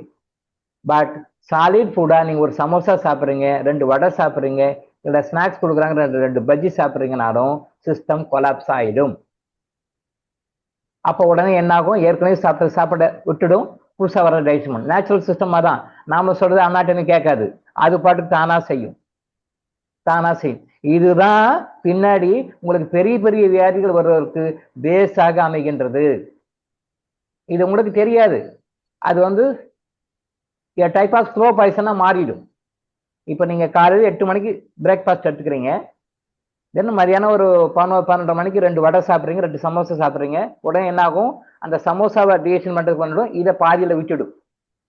தென் அதுக்கு பிறகு மதியானம் 12-1 மணிக்கு லஞ்சு சாப்பிடுவீங்க. அப்ப லஞ்சு சாப்பிட ஆரம்பிக்கிறீங்க. சாப்பாடு இப்ப ஏற்கனவே வந்து இங்க சமோசாவோ பஜ்ஜியோ ஒரு 11 to 12 மாதிரி சாப்பிட்றீங்க இல்லையா? அப்ப இது என்ன ஆகும்? இதை செமி டைஜஸ்ட் அப்படியே விட்டுட்டு லஞ்சு சாப்பிட்ற டைஜஷன் பண்ண ஆரம்பிச்சிடும். சரியா? தென் லஞ்சு சாப்பிட்றீங்க, தென் அதுக்கு பிறகு ஒரு 2-3 ஹவர்ஸ்க்குள்ள அந்த விதின் 4 hours ஈவினிங் ஏதோ சமோசா ஸ்நாக்ஸ் அப்படின்னு சொல்லிட்டு ஏதாவது சாப்பிட்றீங்க அப்படின்னு சொல்லி சொன்னா, இந்த லஞ்சு சாப்பிட்றீங்க இல்லையா, இதை அப்படியே விட்டுட்டு அதுக்கு போயிடும். தென் இது முடிச்ச உடனே நைட்டு உடனே ஒரு டின்னர் சாப்பிட்றீங்க அப்படின்னு சொன்னா, விதின் 4 ஹவர்ஸ்க்குள்ள சாப்பிட்றீங்கன்னு சொல்லி சொன்னா டின்னர் சரி பண்ணுறதுக்கு சரியா போயிடும், இதை அப்படியே விட்டுடும். இப்படி பெண்டிங் விட்டு வருது பார்த்தீங்களா? இது உங்களுக்கு இப்போ தெரியாது, அது அப்படியே கண்டாமினேஷன் ஆகி இன்டைஜஸ்டடா ஜீரணம் ஆகாத பொருளாக அப்படியே கண்டாமினேட் ஆகி சிறுகுடலை பாதிச்சு, பெருங்குடலை பாதிச்சு உங்களுக்கு வேற நோய்களை கொண்டு வந்து கொடுக்கும். ஃபியூச்சர்ல ஸ்லோ பாய்சனாக வேலை செய்யும். தயவு செஞ்சு புரிஞ்சுங்க, இந்த சிஸ்டத்தை அவாய்ட் பண்ணுங்க. உலகத்திலேயே மனுஷன் மட்டும்தான் அன்டைம்ல சாப்பிட்ற ஜந்து. இந்த மனிதனை தவிர மற்ற எல்லாமே பசிக்கு தான் சாப்பிடும். வேற எதுவுமே சாப்பிடாது. ஹையஸ்ட் உலகத்திலேயே பெரிய படைப்பு நான் தான், இறைவனுக்கு ஈக்குவலான படைப்புன்னு சொல்லுகின்ற மனிதன் மட்டும்தான் இந்த மாதிரி அன்டைம்ல சாப்பிட்ற பழக்கமெல்லாம் இருக்கு. வேற எதுக்குமே கிடையாது. நீங்க எந்த பறவை, விலங்கு எது வேணாலும் எடுத்துக்கோங்க, எதுக்குமே கிடையாது. மாடு கூட பாருங்க, கடவுள் எப்படி படைச்சிருக்காரு பாருங்க. மாடுக்கு மட்டும் 2 இறைப்பை வச்சிருக்காரு கடவுள். அப்போ அந்த மேய்ச்சல் நிலத்துக்கு போகும்போது மேயணும். அங்க என்ன கிடைக்குதோ பொறுமையா பார்த்து நிதானமா அசைச்சு போட்டு சாப்பிட்றதுக்கு அதுக்கு நேரம் இருக்காது. ஏன்னா அங்க என்ன கிடைக்குதோ சாப்பிடணும். அதனால ஃபர்ஸ்ட் எல்லாமே புடுங்கி பல்ல கடிச்சு ஒரு இறைப்பை கொண்டு போய் உள்ள வச்சிடும் மாடு. அதுக்கு மட்டும் கடவுள் அப்படி ஒரு ஆணத்தை கொடுத்துருக்காரு. எல்லாம் அப்போதைக்கு என்ன கிடைக்குதோ எல்லாம் சாப்பிட்டுடும், உள்ள போய் வச்சிடும். தென் அதுக்கு பிறகு ஓய்வா இருக்கும்போது பாருங்க அசை போடணும். என்னன்னா ஏற்கனவே உள்ள போய் வச்சிருக்க, அதை திருப்பி எடுத்து நல்லா மென்னு கூல் பண்ணி அடுத்த இறைப்பைக்கு அனுப்பும். தெரியுமா ஏன் அசை போட தெரியுமா? ஃபர்ஸ்ட் ரவுண்ட்ல எல்லாம் கப எல்லாத்தையும் பிடிச்சிக்கும், கப்புன்னு எல்லாத்தையும் வாரி போட்டுக்கும், அன்டைஸ்டா உள்ள போயிடும். தென் அப்புறம் அதுக்கு பிறகு ஓய்வா ரிலாக்ஸ்டா எப்போ இருக்குதோ அப்ப அது அப்படியே அசை போடும். நல்லா பாருங்க, நல்லா நோட் பண்ணி பாருங்க. மாடு அப்படியே அசை போட்டு இருக்கும். எங்க அசை போடும்னா ஏற்கனவே உள்ள போட்ட முதல் இறைப்பையிலிருந்து அப்படியே எடுத்து வாயில அசை போட்டு கூல் பண்ணி 2வது இறைப்பைக்கு அமைச்சிடும். 2வது இறைப்பை போடுதான் டைஜஸ்டா, ஃபுல்லி டைஜஸ்டா உள்ள போகும். அதுக்கு பிறகுதான் அதை வெவ்வேறு ஃபார்ம்ல அப்படியே உள்ள போய் ஜீரணமாகி நமக்கு பாலாக கிடைக்கும். கண்ணுக்குட்டிக்கு பாலாகவும் நமக்கு பாலாகவும் கிடைக்கிறது. அதுதான் இறைவன் அப்படி 2 இறைப்பை சிஸ்டம் வச்சிருக்காரு. பட் மாட்டுக்கு மட்டும்தான் அப்படி வச்சிருக்காரு. நமக்கெல்லாம் ஒரு இறைப்பை சிஸ்டம் தான் வச்சிருக்காரு. அந்த ஒரு இறைப்பை சிஸ்டத்துக்கு ஒரே ஒரு புரோட்டோகால் தான். ஒரு தடவை உள்ள வந்துச்சுன்னா டைஜஷன் பண்ணு, மத்தியில உள்ள ஏதாவது வந்துச்சுன்னா இதை விட்டு அதுக்கு போயிடு. அந்த புரோட்டோகால் கரெக்டா ஃபாலோ பண்ணும். மத்தியில எது போனாலும் இதை விட்டு அதை பண்ணு. ஒரு சின்ன பர்த்தி சாப்பிட்றீங்க, ஒரு சின்ன பிஸ்கட் சாப்பிடணும், டோட்டலா கிளாப்ஸ் ஆயிடும். நீங்க சாப்பிட்டாலும் அப்படியே போட்டு இதுக்கு வந்துடும். நேச்சுரல் சிஸ்டம் அதுதான். இதுதான் பின்னாடி மனிதர்களுக்கு வருகின்ற நோய்களுக்கு மிகப்பெரிய காரணங்களாக இருக்குன்னு. இன்டர்னல் ரீசன் வந்து கர்மா, அதுல மாற்று கருத்து கிடையாது. இன்டர்னல் ரீசன் வந்து கர்மா. எக்ஸ்டர்னல் ரீசன் வந்து இந்த ரீசன் தான். ஒருத்தருக்கு பாக்டீரியா அஃபெக்ட் ஆயிருக்கு, ஒருத்தருக்கு வைரஸ் அஃபெக்ட் ஆயிருக்கு, ஒருத்தருக்கு பிளட் குறைஞ்சி போச்சு, ஒருத்தருக்கு பிளட் கண்டமெண்ட் ஆயிருக்கு. இதுக்கெல்லாம் காரணம் என்ன? அது ஒரு காரணம் கண்டுபிடிப்பாங்க. ரைட், லேப்ல டெஸ்ட் பண்ண இப்படி ஆயிப்போச்சு, அப்படி ஆயிப்போச்சு, இப்படி இருக்கு, அப்படி அது ஏன் அப்படி இருக்கு அப்படின்னு கேட்டா கேள்வி இப்படிதான் வரும். ஸோ சாப்பாட்டை அவ்வளவு சாதாரண நினைச்சிடாதீங்க. இது இவ்வளவு முக்கியமான விஷயம். அது இதை முக்கியமா யாரும் சொல்லி தர மாட்டாங்க. நோய் வந்த பிறகு நோயை கியூர் பண்றதுக்காக முட்டி மோதிரம், நோய் வராமல் தடுக்கிறதுக்கு முட்டி மோதிரம். ஆனா நோயை வராமல் தடுக்கிற முறையில எது சரியான முறை, எது தவறான முறைன்னு தெரிய மாட்டேங்குது. நோய் வராம இருக்கிறது தடுப்பூசி போடணுன்றோம். அது வந்து சரியான முறை இல்லை. அந்த நோயே வராம நேச்சுரல் சிஸ்டம் வர்றதுக்கு எப்படி பண்ணணும், அதுதான் சரியான முறை. தடுப்பூசி போட்டாலும் ஒர்க் அவுட் ஆகும்னு சொல்ல முடியாது. இதுக்கு எப்படி உதாரணம்னா, கொரோனா ஊசிக்கு போட்ட தடுப்பூசி ஞாபகம் பண்ணிக்கோங்க. கொரோனா ஊசி தடுப்பூசி போட்டாங்க, 1 டோஸ் போட்டாங்க, 2 டோஸ் போட்டாங்க, 4 டோஸ் 5 டோஸ் போட்டவங்க கொரோனா வந்தது. தெரிஞ்சுங்க. இதுல இருந்தே கொரோனா ஊசி போட்டா எப்படி தடுப்பூசி போட்டும் கொரோனா வந்ததோ அதே மாதிரி மற்ற தடுப்பூசி போட்டாலும் அந்த சம்பந்தப்பட்ட நோய் வருமா வராதுன்றது நீங்களே முடிவு பண்ணிக்க, நான் சொல்ல வேண்டாம். நீங்களே முடிவு பண்ணிக்கோங்க. தடுப்பூசி போடுறதுக்கு அரசாங்கம் மற்றவங்களும் சொல்றாங்க வராதுன்றாங்க. அது வருமா வராது நீங்க டிசைட் பண்ணிக்கோங்க, நான் சொல்லிக்க வேண்டாம், உங்களுக்கே தெரியும். சரியா? அதனால உணவு முறை வந்து அவ்வளோ அருமையான முறை. அதை வந்து கரெக்டா ஃபாலோ பண்ணுங்க. மத்தியில் அந்த சாப்பிட்ற பழக்கம் வருதுங்க, அந்த மாதிரி கொடுத்தா என்ன பண்ணுங்க, அப்படியே எடுத்து வச்சுக்கோங்க, ஒரு கவர்ல போட்டு வச்சுக்கோங்க. ஒன்றும் தப்பு இல்லை, நான் அப்புறம் சாப்பிட்றேன்னு சொல்லி வச்சுக்கோங்க. அவங்க முன்னால சாப்பிடணும் அவசியம் கிடையாது. எடுத்து சேவ் பண்ணி சாப்பிடும்போது சாப்பிடுங்க. எதுவா இருந்தாலும் சாப்பிடும்போது சாப்பிடுங்க. இந்த சிஸ்டம் ஃபாலோ பண்ணுங்களே பாதி வியாதி வராது. இதுல அவ்வளோ மேட்டர் இருக்கு, இதுல அவ்வளோ விஷயம் இருக்கு. ஜஸ்ட் டேக்அவே மெசேஜ் சொல்றதுக்காக வந்தேன் நான். இது கிளாஸாவே போயிடும் போல இருக்கு. பட் டேக்அவே மெசேஜ் ரொம்ப இம்பார்ட்டன்டான மெசேஜ்.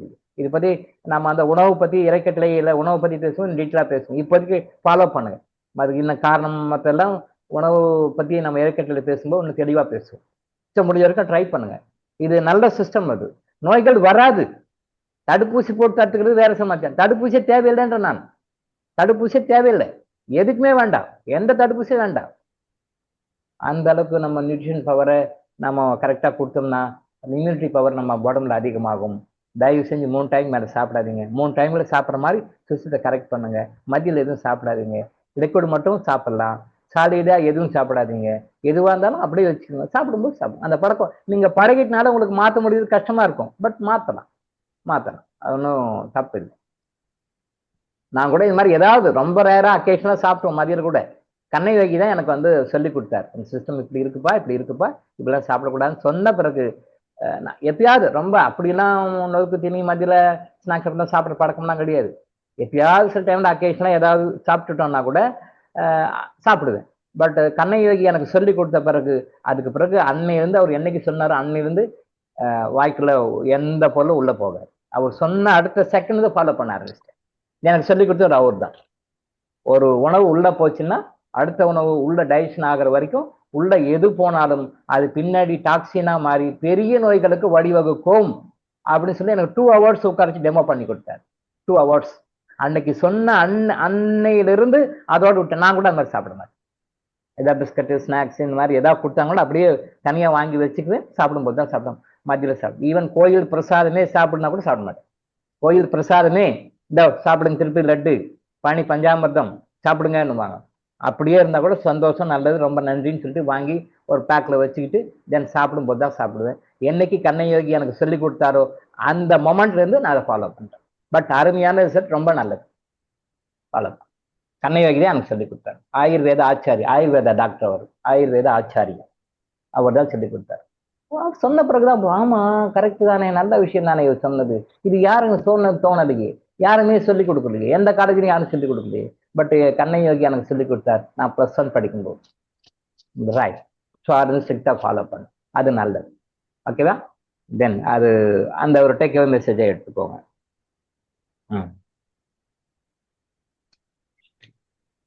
அப்போ இன்னொரு டேக்அவே மெசேஜ் ஒன்று சொல்லிடுவோம், 2ஆக சொல்லிடுவோம் இன்னைக்கு. அதாவது சாப்பாடு சாப்பிடும்போது நாம் என்ன பண்றோம், என்ன உணவு சாப்பிட்றோம் நமக்கு தெரியல. பழங்கள் டெய்லி ஏதாவது வகையில ஒரு பழம் எடுத்துக்கணும் கம்பல்சரியா. பழ உணவு நீங்க அதுக்காக ஆஸ்திரேலியாவில் விற்கிற பழமும் அமெரிக்காவில் விற்கிற பழமும் ஆப்பிரிக்காவில் விற்கிற பழமெல்லாம் வாங்கி சாப்பிட வேண்டாம். அதெல்லாம் தேவையில்லை. அதெல்லாம் சும்மா தெரியாது, சும்மா பந்தா, சும்மா எங்கிட்டையும் பணம் இருக்கு அப்படி சும்மா பெருமைக்காக வாழ்றவங்க அது நீங்க பண்ண வேண்டாம். சாதாரண வாழைப்பழம் போது நல்லா கனிஞ்ச பழம், காய் வாடெல்லாம் இருக்க வேண்டாம், நல்லா கனிஞ்ச பழம், நல்லா கனிஞ்ச பழமா சாப்பிடுங்க. ஒரு 2 பழம் சாப்பிட்டா கூட போதும். டெய்லி உங்க லைஃப்ல டெய்லி உங்களுடைய வாழ்க்கையில சாப்பாடு அப்படின்னு சொன்னா குக்குடு ஃபுட்டே இல்லாம நேச்சுரல் ஃபுட், சமைக்காத உணவு, இயற்கை உணவு, அதை பத்தி நம்ம தனியா பேசுவோம். பட் பழம் ஏதாவது ஒரு பழம் சாப்பிடுங்க. அட்லீஸ்ட் வாழைப்பழம் கூட சாப்பிடலாம். சுகர் ஏறி போயிடுங்க அப்படிலாம் ஒன்றும் கிடையாது. பழம் சாப்பிட்டா சுகர் ஏறி போயிடும்.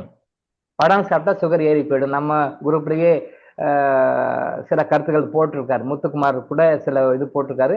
அது கண்டென்ட் எடுத்து அதை மட்டும் நான் கரெக்ட் பண்ணி சொல்றேன். நான் சில விஷயங்கள் சொல்லி கொடுப்பேன். கொய்யா பழம் சாப்பிடக்கூடாது, கொய்யா காய் சாப்பிடலாம் ஒரு தடவை முத்துக்குமார் சகோதரர் போட்டிருந்தாரு. கண்டென்ட் போடுறதா ரைட், தப்பு இல்லை. அதெல்லாம் வந்து தெரியாததை தெரிஞ்சுக்கணுன்றதுக்காக ஒரு அவாவல போடுறாங்க. நல்ல விஷயம், பாராட்டக்கூடிய விஷயம் தான். பட் அதில் சில கரெக்ஷன்ஸ் மட்டும் எங்கே தப்புனாலும் அதை நம்ம கரெக்டாக காட்டிக்கணும். அது மட்டும் மாற்றிக்கிட்டா போகும். ஒரு இடத்துல போட்டிருந்தாரு, சர்க்கரை நோயாளிகள் வந்து கொய்யா பழத்தை சாப்பிடக்கூடாது, கொய்யா காயை சாப்பிடலாம் அப்படின்னு சொல்லி போட்டிருந்தாரு. அது அவர் போடலை, யாரோ போட்டிருந்தா அது மெசேஜ் எடுத்து கம்பேர் பண்ணி இவர் போடுறாரு. ஸோ அந்த கொய்யா காயெல்லாம் சாப்பிட வேண்டிய அவசியம் இல்லை. கொய்யா காயெல்லாம் யாரும் சாப்பிட வேண்டாம். எந்த காயும் சாப்பிட, நல்லா பழுத்த பிறகு சாப்பிடலாம். கடவுள் வந்து காய் கனியாக்கி அந்த கனியை தான் சாப்பிட சொல்றாரு. அதனால அவங்க தெரியாம சொல்லியிருப்பாங்க மற்றவங்க, அந்த யூரோப்பியன் பீப்புள், வெஸ்டர்ன் பீப்புள் ஏதாவது தெரியாம சொல்லி, அவங்களுக்கு இதை பற்றி தெரியாது, இந்தியன்ஸ் இதை பற்றி அவங்களுக்கு தெரியாது. அதனால கொய்யா காயெல்லாம் சாப்பிடணும் இல்லை, பழத்தை தான் சாப்பிடணும். அந்த கொய்யா பழத்தை நீரிழிவு நோயாளிகள் சாப்பிடலாம், ஒன்றும் ஆகாது, கெடுதெல்லாம் ஆகாது. பட் அதில் போட்டிருக்காங்க கொய்யா பழத்தை நீரிழிவு நோயாளிகள் சாப்பிடக்கூடாது, காயை மட்டும்தான் சாப்பிடலாம். 100% தவறு.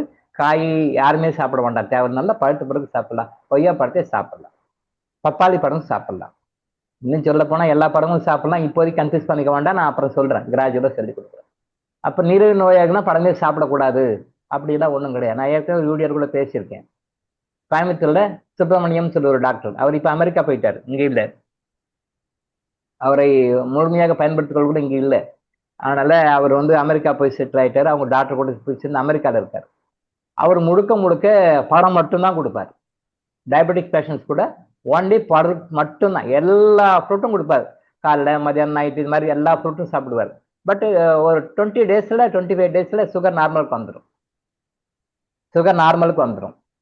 உண்மைதான், பண்ணார் அவர். சுப்பிரமணியன் பேரு, கோயம்புத்தூர். அவர் இயற்கை வழியில நிறைய முறைகளை ஃபாலோ பண்றவர். அவர் அவர்கிட்ட போற நோயாளிகளுக்கு முழுக்க முழுக்க பணங்கள் மட்டும்தான் கொடுப்பாரு, வேற எதுவுமே கொடுக்க மாட்டார். 20-20 days 100% normal, without any medicine. Without any medicine normal ஆயிடும். அதுக்கு பிறகு அங்க இருந்து கிளம்பி அவர் வீட்டுக்கு வந்த பிறகு பழைய மாதிரி சாப்பிட பழைய மாதிரி வந்துடும். சார் சுகர் வந்துச்சுன்னு. நல்லா ஒரு பாயிண்ட் நோட் பண்ணிக்கணும். விஞ்ஞானிகள் மாடர்ன் டாக்டர்ஸ் விஞ்ஞானிகள்லாம் பழம் சாப்பிட்டா சுகர் ஜாஸ்தி ஆயிடும் சொல்றாங்க, சுகர் ஜாஸ்தி ஆகுதுன்றாங்க. பட் இங்க ஒருத்தர் முழுக்க முழுக்க பழமே கொடுத்து ஒரு 20-25 days சுகர் நார்மல் கொண்டு வராரு. இதை எது நம்ம சரின்னு சொல்ல முடியும்? வந்தாலாம் கிடையாது, சிம்பிளா கொண்டாரு. பட் இந்த பழ சிஸ்டை விட்டு வீட்டுக்கு போன பிறகு பழைய மாதிரி சாப்பிட்றோம், சுகர் வந்து. அப்ப சுகரை கண்ட்ரோல் பண்ணும் பொழுது, சுகர் கண்ட்ரோல் பண்ணுவதற்கு பழங்கள் சாப்பிட்டா சுகர் அதிகமாகுது அப்படின்னு சொல்ற கூட்டு தவறா சரியா? தவறு. நம்ம தெரியாம அப்படி ஒரு மாடர்ன் இதுல வந்திருக்கும், பழம் சாப்பிட்டா சுகர் சூட்டப் ஆயிடும். அப்படிலாம் கிடையாது. எல்லா பழமும் சாப்பிடலாம், அந்த முறைகள் நமக்கு தெரியல, அது எப்படின்னு நம்ம கர்மாஞ்சியங்களும் சொல்லி கொடுப்போம். அதனால பழம் சாப்பிடுங்க, டெய்லி ஏதாவது வகையில் ஏதாவது ஒரு பழம். பட் பழம் எப்போ சாப்பிட்டாலும் நல்லா நோட் பண்ணிக்கோங்க, பழம் எப்போ சாப்பிட்டாலும் எம்டி ஸ்டமக்கில் தான் சாப்பிடணும். சாப்பிடுறதுக்கு 1 மணி நேரம் முன்னாடி சாப்பிடணும். நல்லா மைண்டில் வச்சுக்கோங்க. Take care message. இது சாப்பிட்றதுக்கு முன்னாடி தான் பழம் சாப்பிடணும். சாப்பிட்ட பிறகு எந்த காரணம் பழம் சாப்பிடக்கூடாது. நான் ஏற்கனவே கூட சொல்லியிருக்கேன், நைட்டில் கான்ஸ்டிபேஷன் ப்ராப்ளம் இருக்கிறவங்க நைட்டு சாப்பிட்ட பிறகு படுக்க போகும்போது வாழைப்பழம் சாப்பிடுங்க நிறைய பேர் சொல்லிட்டு இருக்காங்க. Wrong advice. நைட்டில் படுக்கும் போது சாப்பிட்டு இருப்பாங்க, ஒரு 8 மணிக்கு சாப்பிட்டு இருப்பாங்க, அல்ல ஒரு 8 மணிக்கு சாப்பிட்டாங்க வச்சுங்களேன். 10 மணிக்கு படுக்க போறாங்கன்னா 10 மணிக்கு பழம் சாப்பிட்டு படுப்பாங்க. நெக்ஸ்ட் டே கான்ஸ்டிபேஷன் இல்லை, ப்ராப்பரா இருக்கு அப்படின்னு இருக்கும். பட் உண்மையில என்னன்னா, கான்ஸ்டிபேஷன் இல்லை, ப்ராப்ளம் இல்லைன்னு ஒரு பக்கம் உங்களுக்கு வெல்டர் ரிசர்ச் தெரிஞ்சாலும் இங்க செமி டைஜஸ்டா உள்ள போய் இது வேற நோய்களை உருவாக்குறதுக்கான வாய்ப்புகள் இருக்கின்றனன்றதான் உண்மை. அதனால நீங்க அந்த மாதிரி சாப்பிடணும்னா கூட நைட்ல சாப்பிடணும்னா கூட எப்போ சாப்பிட்டாலும் சாப்பாட்டுக்கு முன்னாடி தான் பழம் சாப்பிடணும். சாப்பிட்ட பிறகு பழம் சாப்பிடக்கூடாது, எந்த பழமா இருந்தாலும். அதே நேரத்தில் ஒரு பழம் ஒரு நேரத்தில் தான் சாப்பிடணும். 2 பழம் 3 பழம் சேர்த்து சாப்பிட்றது, mixed fruit juice, mixed fruit salad அப்படிலாம் சாப்பிடக்கூடாது, தவறு. அப்படி சாப்பிடக்கூடாது, ஏதாவது ஒரு பழம் மட்டும்தான். இதை நீங்க சாப்பிடுங்க, ஓகேவா? நைட்ல பகல்ல ஏதாவது ஒரு டைம் பழம், காலையில சாப்பிடலாம், மதியானம் சாப்பிடலாம், நைட்டும் சாப்பிடலாம். பட் சாப்பிட்றதுக்கு முன்னாடி மட்டும்தான் சாப்பிடணும், சாப்பிட்ட பிறகு சாப்பிடக்கூடாது. இதெல்லாம் நீங்க ஃபாலோ பண்ணுங்க, உங்களுக்கு தெரிஞ்சவங்களுக்கு சொல்லுங்க. சொல்லுவது நம்முடைய கடமை, நம்முடைய கர்மா, குட் கர்மா. அதை கேட்டுக்கொண்டு பலனடைவதும் கேட்டுக்கொள்ளாமல் துன்பப்படுவதும் அது அவங்களுடைய கர்மா. அதெல்லாம் இல்லை இப்படிதான் சாப்பிடுவேன், அதெல்லாம் இல்லை இப்படிதான் சொல்லியிருப்பேன், நான் இப்படிதான் இப்படி சொல்லிக்கிறாங்க, அப்படி அந்த புக்ல இப்படி போட்டிருக்காங்க, இந்த புக்ல இப்படி போட்டிருக்காங்க, அந்த சயின்டிஸ்ட் இப்படி சொல்லிக்கிறாரு, இந்த சயின்ஸ் இப்படி சொல்லிக்கிறாரு, நான் அப்படிதான் சாப்பிடணும், ரைட் ஓகே கேரியான் விட்டுற வேண்டியதுதான். நம்ம ஒன்றும் சொல்லக்கூடாது. 3 டைம் தான், 3 times. ஒரு டைம் சொல்றோம், 2 டைம் சொல்றோம், 3 டைம் கேட்கலையா, சரி 4th கேட்டகரி விட்டுற வேண்டியதுதான். 4th 5th கேட்டகரி இன்னும் நிறைய இருக்கு, அப்படி போயிடுவாங்க, விட்டுறணும். நாம எல்லாம் போட்டு வாழ்படி கூட, அது அவ்வளவுதான். அது சொல் பேச்சு கேட்கறத விட்டுறணும். அது யாராக இருந்தாலும், நம்மளோட குடும்ப உறுப்பினர்கள், அப்பாவா இருந்தாலும், அம்மாவா இருந்தாலும், பிள்ளையா இருந்தாலும், மனைவியா இருந்தாலும், மகளாக இருந்தாலும், மகனாக இருந்தாலும், எந்த உறவா இருந்தாலும் 3 டைம் தான். அதுக்கு மேல அந்த ஆத்மா அடிபட்டு உதப்பட்டு கத்துக்கணும் போது நாம என்ன சொன்னா கேட்காது. அதுக்கு ஒரு விஞ்ஞானம் பண்ணி அதுக்கு ஒரு வியாக்கியானம் கொடுத்து அது கரெக்டுன்னு சாதிக்கும், ரைட் ஓகேன்னு விட்டுறணும்.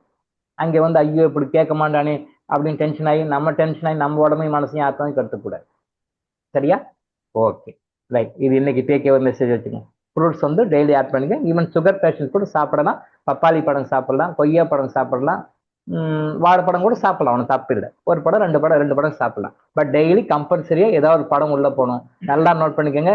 பழம்னா ஃபாரின்ல இருக்கிற ரொம்ப காஸ்ட்லியான பழம் எல்லாம் கிடையாது, சாதாரணமான பழம் என்ன இருக்கோ அந்த பழத்தை நல்லா ஒதுக்கு நல்லா கழுவி சாப்பிடுங்க. பட் எல்லா பழமும் இப்போ ஆர்கானிக் இல்லை, எல்லாம் இன்ஆர்கானிக் தான். சரி என்ன பண்றது, ஆர்கானிக் சொல்லி கொடுக்குறாங்க, சரி சாப்பிடுங்க. இப்போதைக்கு கொஞ்சம் கிறிஸ்டல் கேஸ் வச்சு கொஞ்சம் பேலன்ஸ் பண்ணிட்டு, சரியா? இது டேக் கேர் மெசேஜை வச்சுக்கோங்க. நாளைக்கு ஃபர்தர் அதை பற்றி நம்ம டீல் பண்ணிக்கலாம். ஐயா வணக்கம்யா. ஐயா வணக்கம்யா, ஒரு சந்தேகம்யா. இப்ப நீங்க இந்த மிளகை பத்தி சொன்னீங்கயா, குறுமிளகை பத்தி.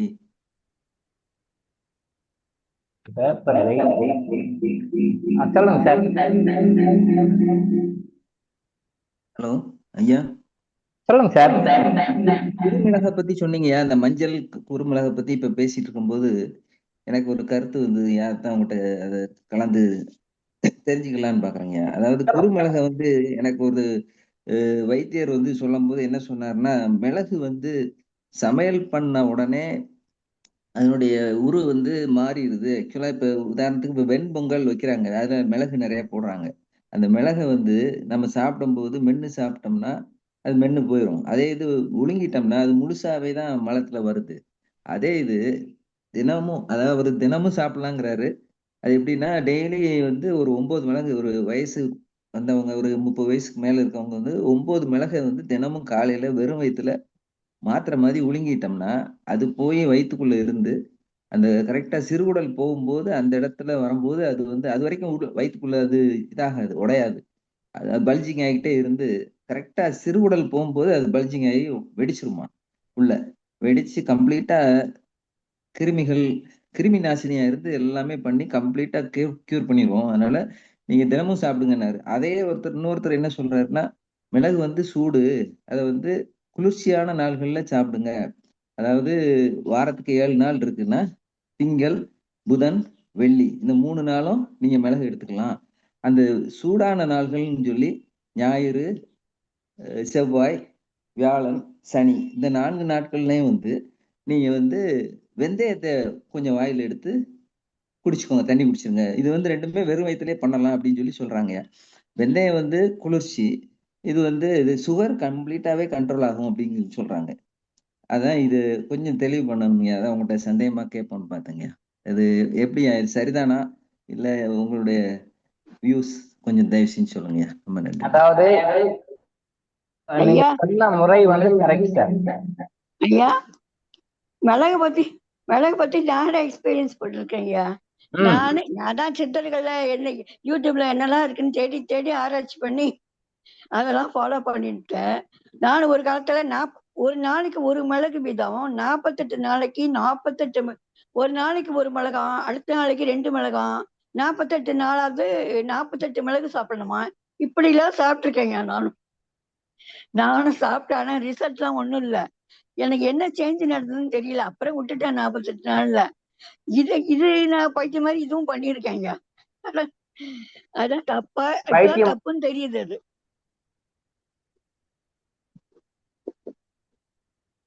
சார் சவுண்ட் வரல ஐயா. ஐயா உங்க வாய்ஸ் கேட்கலீங்க ஐயா. வாய்ஸ் கேட்கலையா? இப்ப எக்கோ அடிக்குதுங்க ஐயா. சார் எக்கோ அடிக்குதுங்க சார்.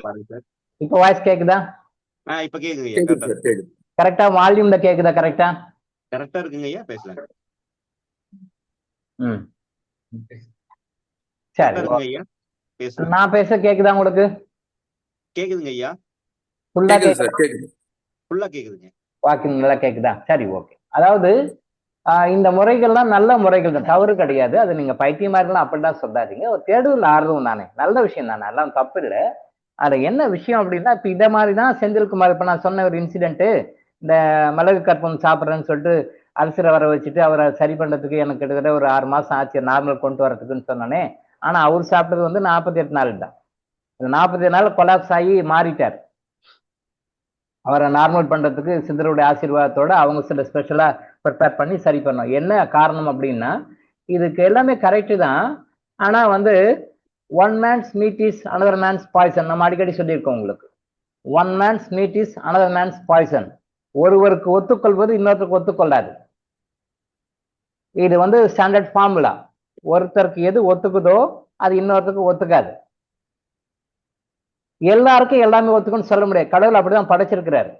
ஃபார் எக்ஸாம்பிள், நான் ஏற்கனவே சொல்லியிருக்கேன் உங்களுக்கு, ஒருத்தர் வந்து தொடர்ந்து பால் சாப்பிட்டா நார்மலா இருக்கும், வெயிட் போடும். ஒருத்தர் தொடர்ந்து பால் சாப்பிட்டா கபம் கட்டும், சளி பிடிச்சிக்கும். அதே பால் தான், மனிதர்கள் மட்டும் வெவ்வேறு. ஒருத்தர் வந்து சாதாரணமா மோர் தயிர் சாப்பிட்டானா சரியா இருக்கும். பட் இன்னொருத்தர் தொடர்ந்து மோர் தயிர் சாப்பிட்டா அவர் கோல்டு பண்ணும். நம்ம எந்த பொருளை உட்கொண்டாலும் அவங்க உடம்பு வாத பித்த பிரகிருதின்னு சொல்லுவாங்க. அந்த பிரகிருதிக்கு தகுந்த மாதிரி தான் அவங்களுக்கு ஒர்க் பண்ணும். அப்ப கற்ப முறைகள்னு சொல்லினா ஆயிரக்கணக்கான கற்ப முறைகள் இருக்கு. ஏன் ஒரு கற்ப முறை சொல்லல? ஏன் ஒரு கற்ப முறை சொல்லலை அப்படின்னா, ஆயிரக்கணக்கான கற்ப முறை எல்லாருக்கும் எல்லாமே சூட் ஆகாது. எல்லாருமே சூட் ஆகாது. யாருக்கு எந்த கற்ப முறை சூட் ஆகுமோ அதை குரு மூலமாக குருக்கு சொல்லி கொடுப்பார். இந்த புக்கை பார்த்து தெரிஞ்சுக்கிறதுன்றதான் அங்க தப்பு நடக்குது. அப்ப முறையான வைத்தியர், முறையான குரு, அவர் தான் கரெக்டா உனக்கு எந்த மாதிரியான இதை கொடுக்கணும்னு சொல்லிட்டு நாடியை பிடிச்சி பார்த்து செக் பண்ணி தான் கற்பத்தை ப்ரிஸ்கிரைப் பண்ணுவார். புரியுதுங்களா? ஒரு வைத்தியர், முறையான வைத்தியர், சித்த மருத்துவத்தை அல்லது ஆயுர்வேத மருத்துவத்தை தெரிஞ்ச வைத்தியர், ஆயுர்வேதாவோட கற்பத்துக்கு ரொம்ப இம்பார்ட்டன்ஸ் கொடுக்கறது வந்து சித்தாலாம் கொடுப்பாங்க. ஆயுர்வேதால லெஸ் இம்பார்ட்டன்ஸ் தான் கொடுக்குறாங்க. பட் சித்தால வந்து நிறைய இம்பார்ட்டன்ஸ் கொடுப்பாங்க கற்பத்துக்கு. அப்போ அந்த வைத்தியர் வந்து நாடியெல்லாம் பரிச்சை பண்ணி நாடியை பார்த்து அந்த நாடி அவர் உடம்புல எப்படி இருக்கு, எந்த மாதிரி அலைன்மெண்ட் இருக்குன்னு பார்த்துட்டு அதுக்கு தகுந்த மாதிரி ஒரு முறையை வந்து அவர் செலக்ட் பண்ணி கொடுப்பார். அவருடைய கண்ட்ரோல் தான், அவருடைய சூப்பர்வைஷன்ல தான் அது எடுக்கணும். அப்படி எடுத்தா அது கரெக்டாக செலக்ட் பண்ணி கொடுப்பாரு. சாதாரண புக்கை படிச்சிட்டோம், புக்கில் போட்டிருக்கு நீ பண்ணு, புக்கில் படிச்சு இந்த பண்ணு அப்படின்னு சொல்லி பண்றது வந்து ரிஸ்க் கொண்டு போய் முடியும். அது நேரத்தை தப்பா பண்ணிட்டு அப்புறம் சித்தா சரியில்லை, சித்தர்கள் சரியில்லை, தப்பா சொல்லிட்டாங்க. கோமியத்தில் ஊற வைத்து மேல் தோல் நீக்கி காய் வைத்து சாப்பிட சொல்வார்கள். எஸ் உண்மைதான், உண்மைதான். இதெல்லாம் சுத்தி பண்ற முறையெல்லாம் இருக்கு, உண்மை. இப்போ ஜானகி அம்மா போட்டது வந்து கரெக்டு. மிளகை வந்து சுத்தி பண்ணணும். நிறைய பேர் மிளகை சுத்தி பண்ணணும் அப்படியே சாப்பிட்டுருவாங்க. சுத்தி முறைன்னு ஒன்று இருக்கு. நீங்க சுத்தி பண்ணாம சாப்பிட்றதுக்கும் சுத்தி பண்ணி சாப்பிட்றதுக்கும் வித்தியாசங்கள் இருக்கு. இப்போ மூலிகைகளே கூட இப்போ என்ன பண்றோம், ஏதோ போறோம் நேரம் மூலிகை பறிச்சுட்டு வந்துடுறோம். நிறைய போறோம் ஏதோ மூலிகை பறிச்சுட்டு வந்துடுறோம், பறிச்சு விட்டு இது வச்சா நல்லது அது வச்சா நல்லது சாப்பிட்றோம். பட் நிறைய மெடிசன்ஸ் கம்பெனிஸ் எல்லாம் இருக்கு. அங்கன்னா ஒட்டு மொத்தமா அமுக்குறாவா, ஒட்டு மொத்தமா தூதுவளையா, ஒட்டு மொத்தமே கரிசலாங்கண்ணியா எல்லாம் போட்டு எடுத்து பண்ணுவாங்க. பட் சித்தர்கள் மூலிகைக்காக மருந்து எடுக்கும் பொழுது சாப நிவர்த்தி பண்ணி மன்னிப்பு கேட்டுட்டு சாப நிவர்த்தி பண்ணிட்டு அப்புறம் அது கூட பிளஸ்ஸிங் வாங்கி தான் மூலிகைகளை கட் பண்ணுவாங்க. தெரியுதுங்களா முறை எப்படின்னு? எடுத்தோடனே போய் பொஸ்கெல்லாம் போய் பிடுங்கிட மாட்டாங்க. அந்த மூலிகைக்கு சில சாபங்கள் இருக்கும், அது நிறைய பேர் தெரியாது, அது சித்தர்களுக்கு மட்டும்தான் தெரியும். மூலிகைகளுக்கு சில சாபங்கள் இருக்கும், அது அந்த மூலிகை கிட்ட போய் பேசணும். நானும் எப்படி பேசணும் அதே மாதிரி பேசணும், கான்வர்சேஷன். அந்த மூலிகை கிட்ட போய் பேசணும். பேசும் பொழுது அது சில விஷயங்களை சொல்லும். அந்த அளவுக்கு சித்தர்கள் அவ்வளோ நல்லா இன்டெப்தா உள்ள போனாங்க. அந்த மூலிகிட்ட பேசி நான் இந்த பர்பஸ்க்காக இந்த பர்பஸ்க்காக நான் உங்களை யூஸ் பண்ண போறேன், நீங்க தயவு செஞ்சு நீங்க எங்களுக்கு அனுமதி கொடுக்கணும்னு சொல்லிட்டு ப்ரே பண்ணுவாங்க.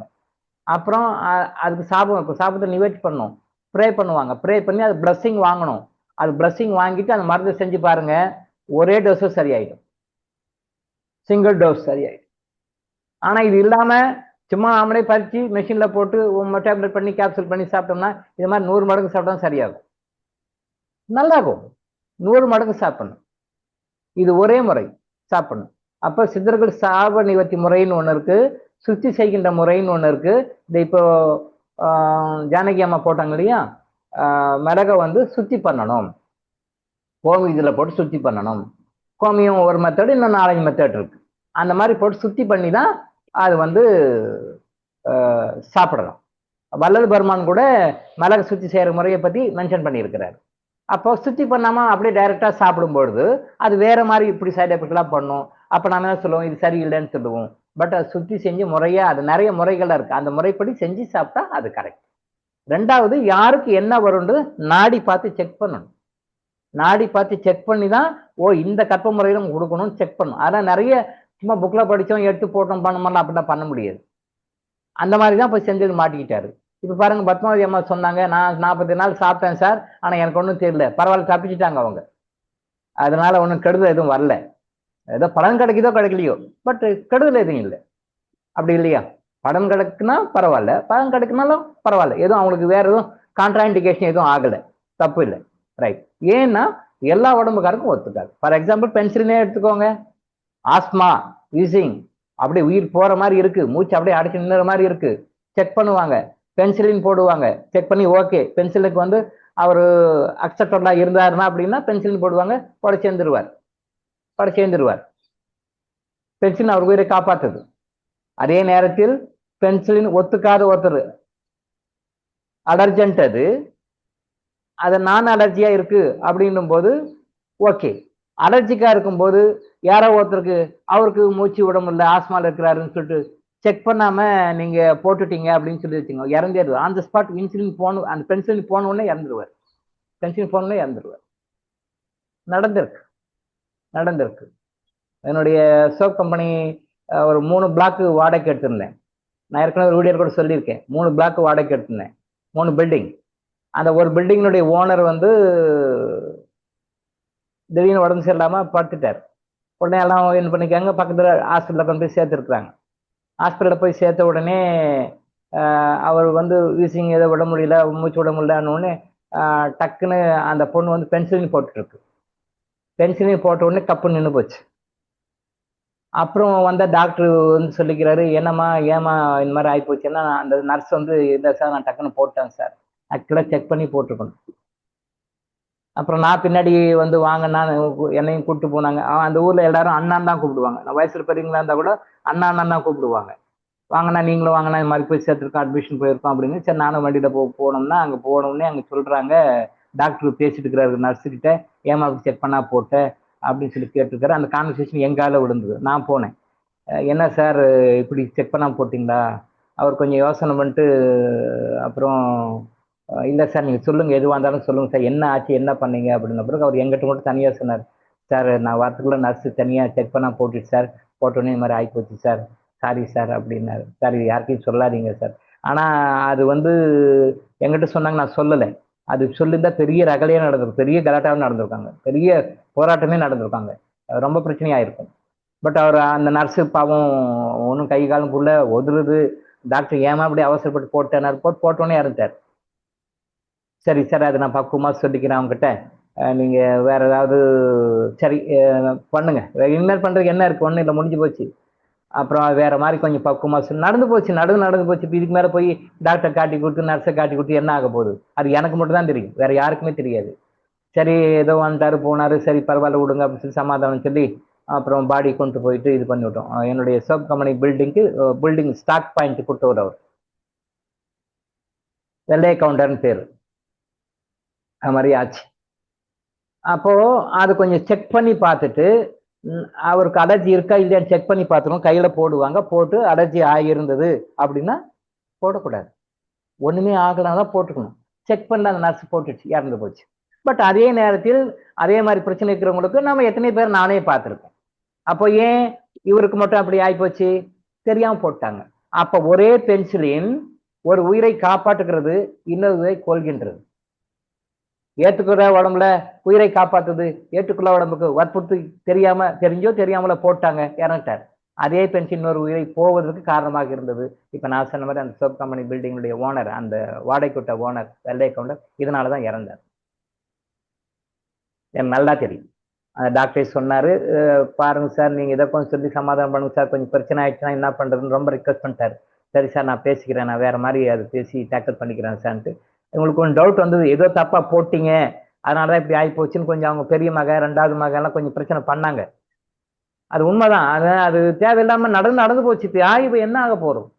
சரி அப்புறம் வேற மாதிரி சொல்லி அப்படி நான் சொன்னதை வச்சு அவங்க நம்பிக்கை அது கொஞ்சம் அப்படி இப்படி. இங்க பொய் தான், இங்க நான் பொய் தான் சொன்னேன். கர்ம வினையின் படி பார்த்தா அது பொய் தான், ஆனா இந்த இடத்துல அது நல்ல கர்மாவாக எடுத்துக்கொள்ளப்படும்.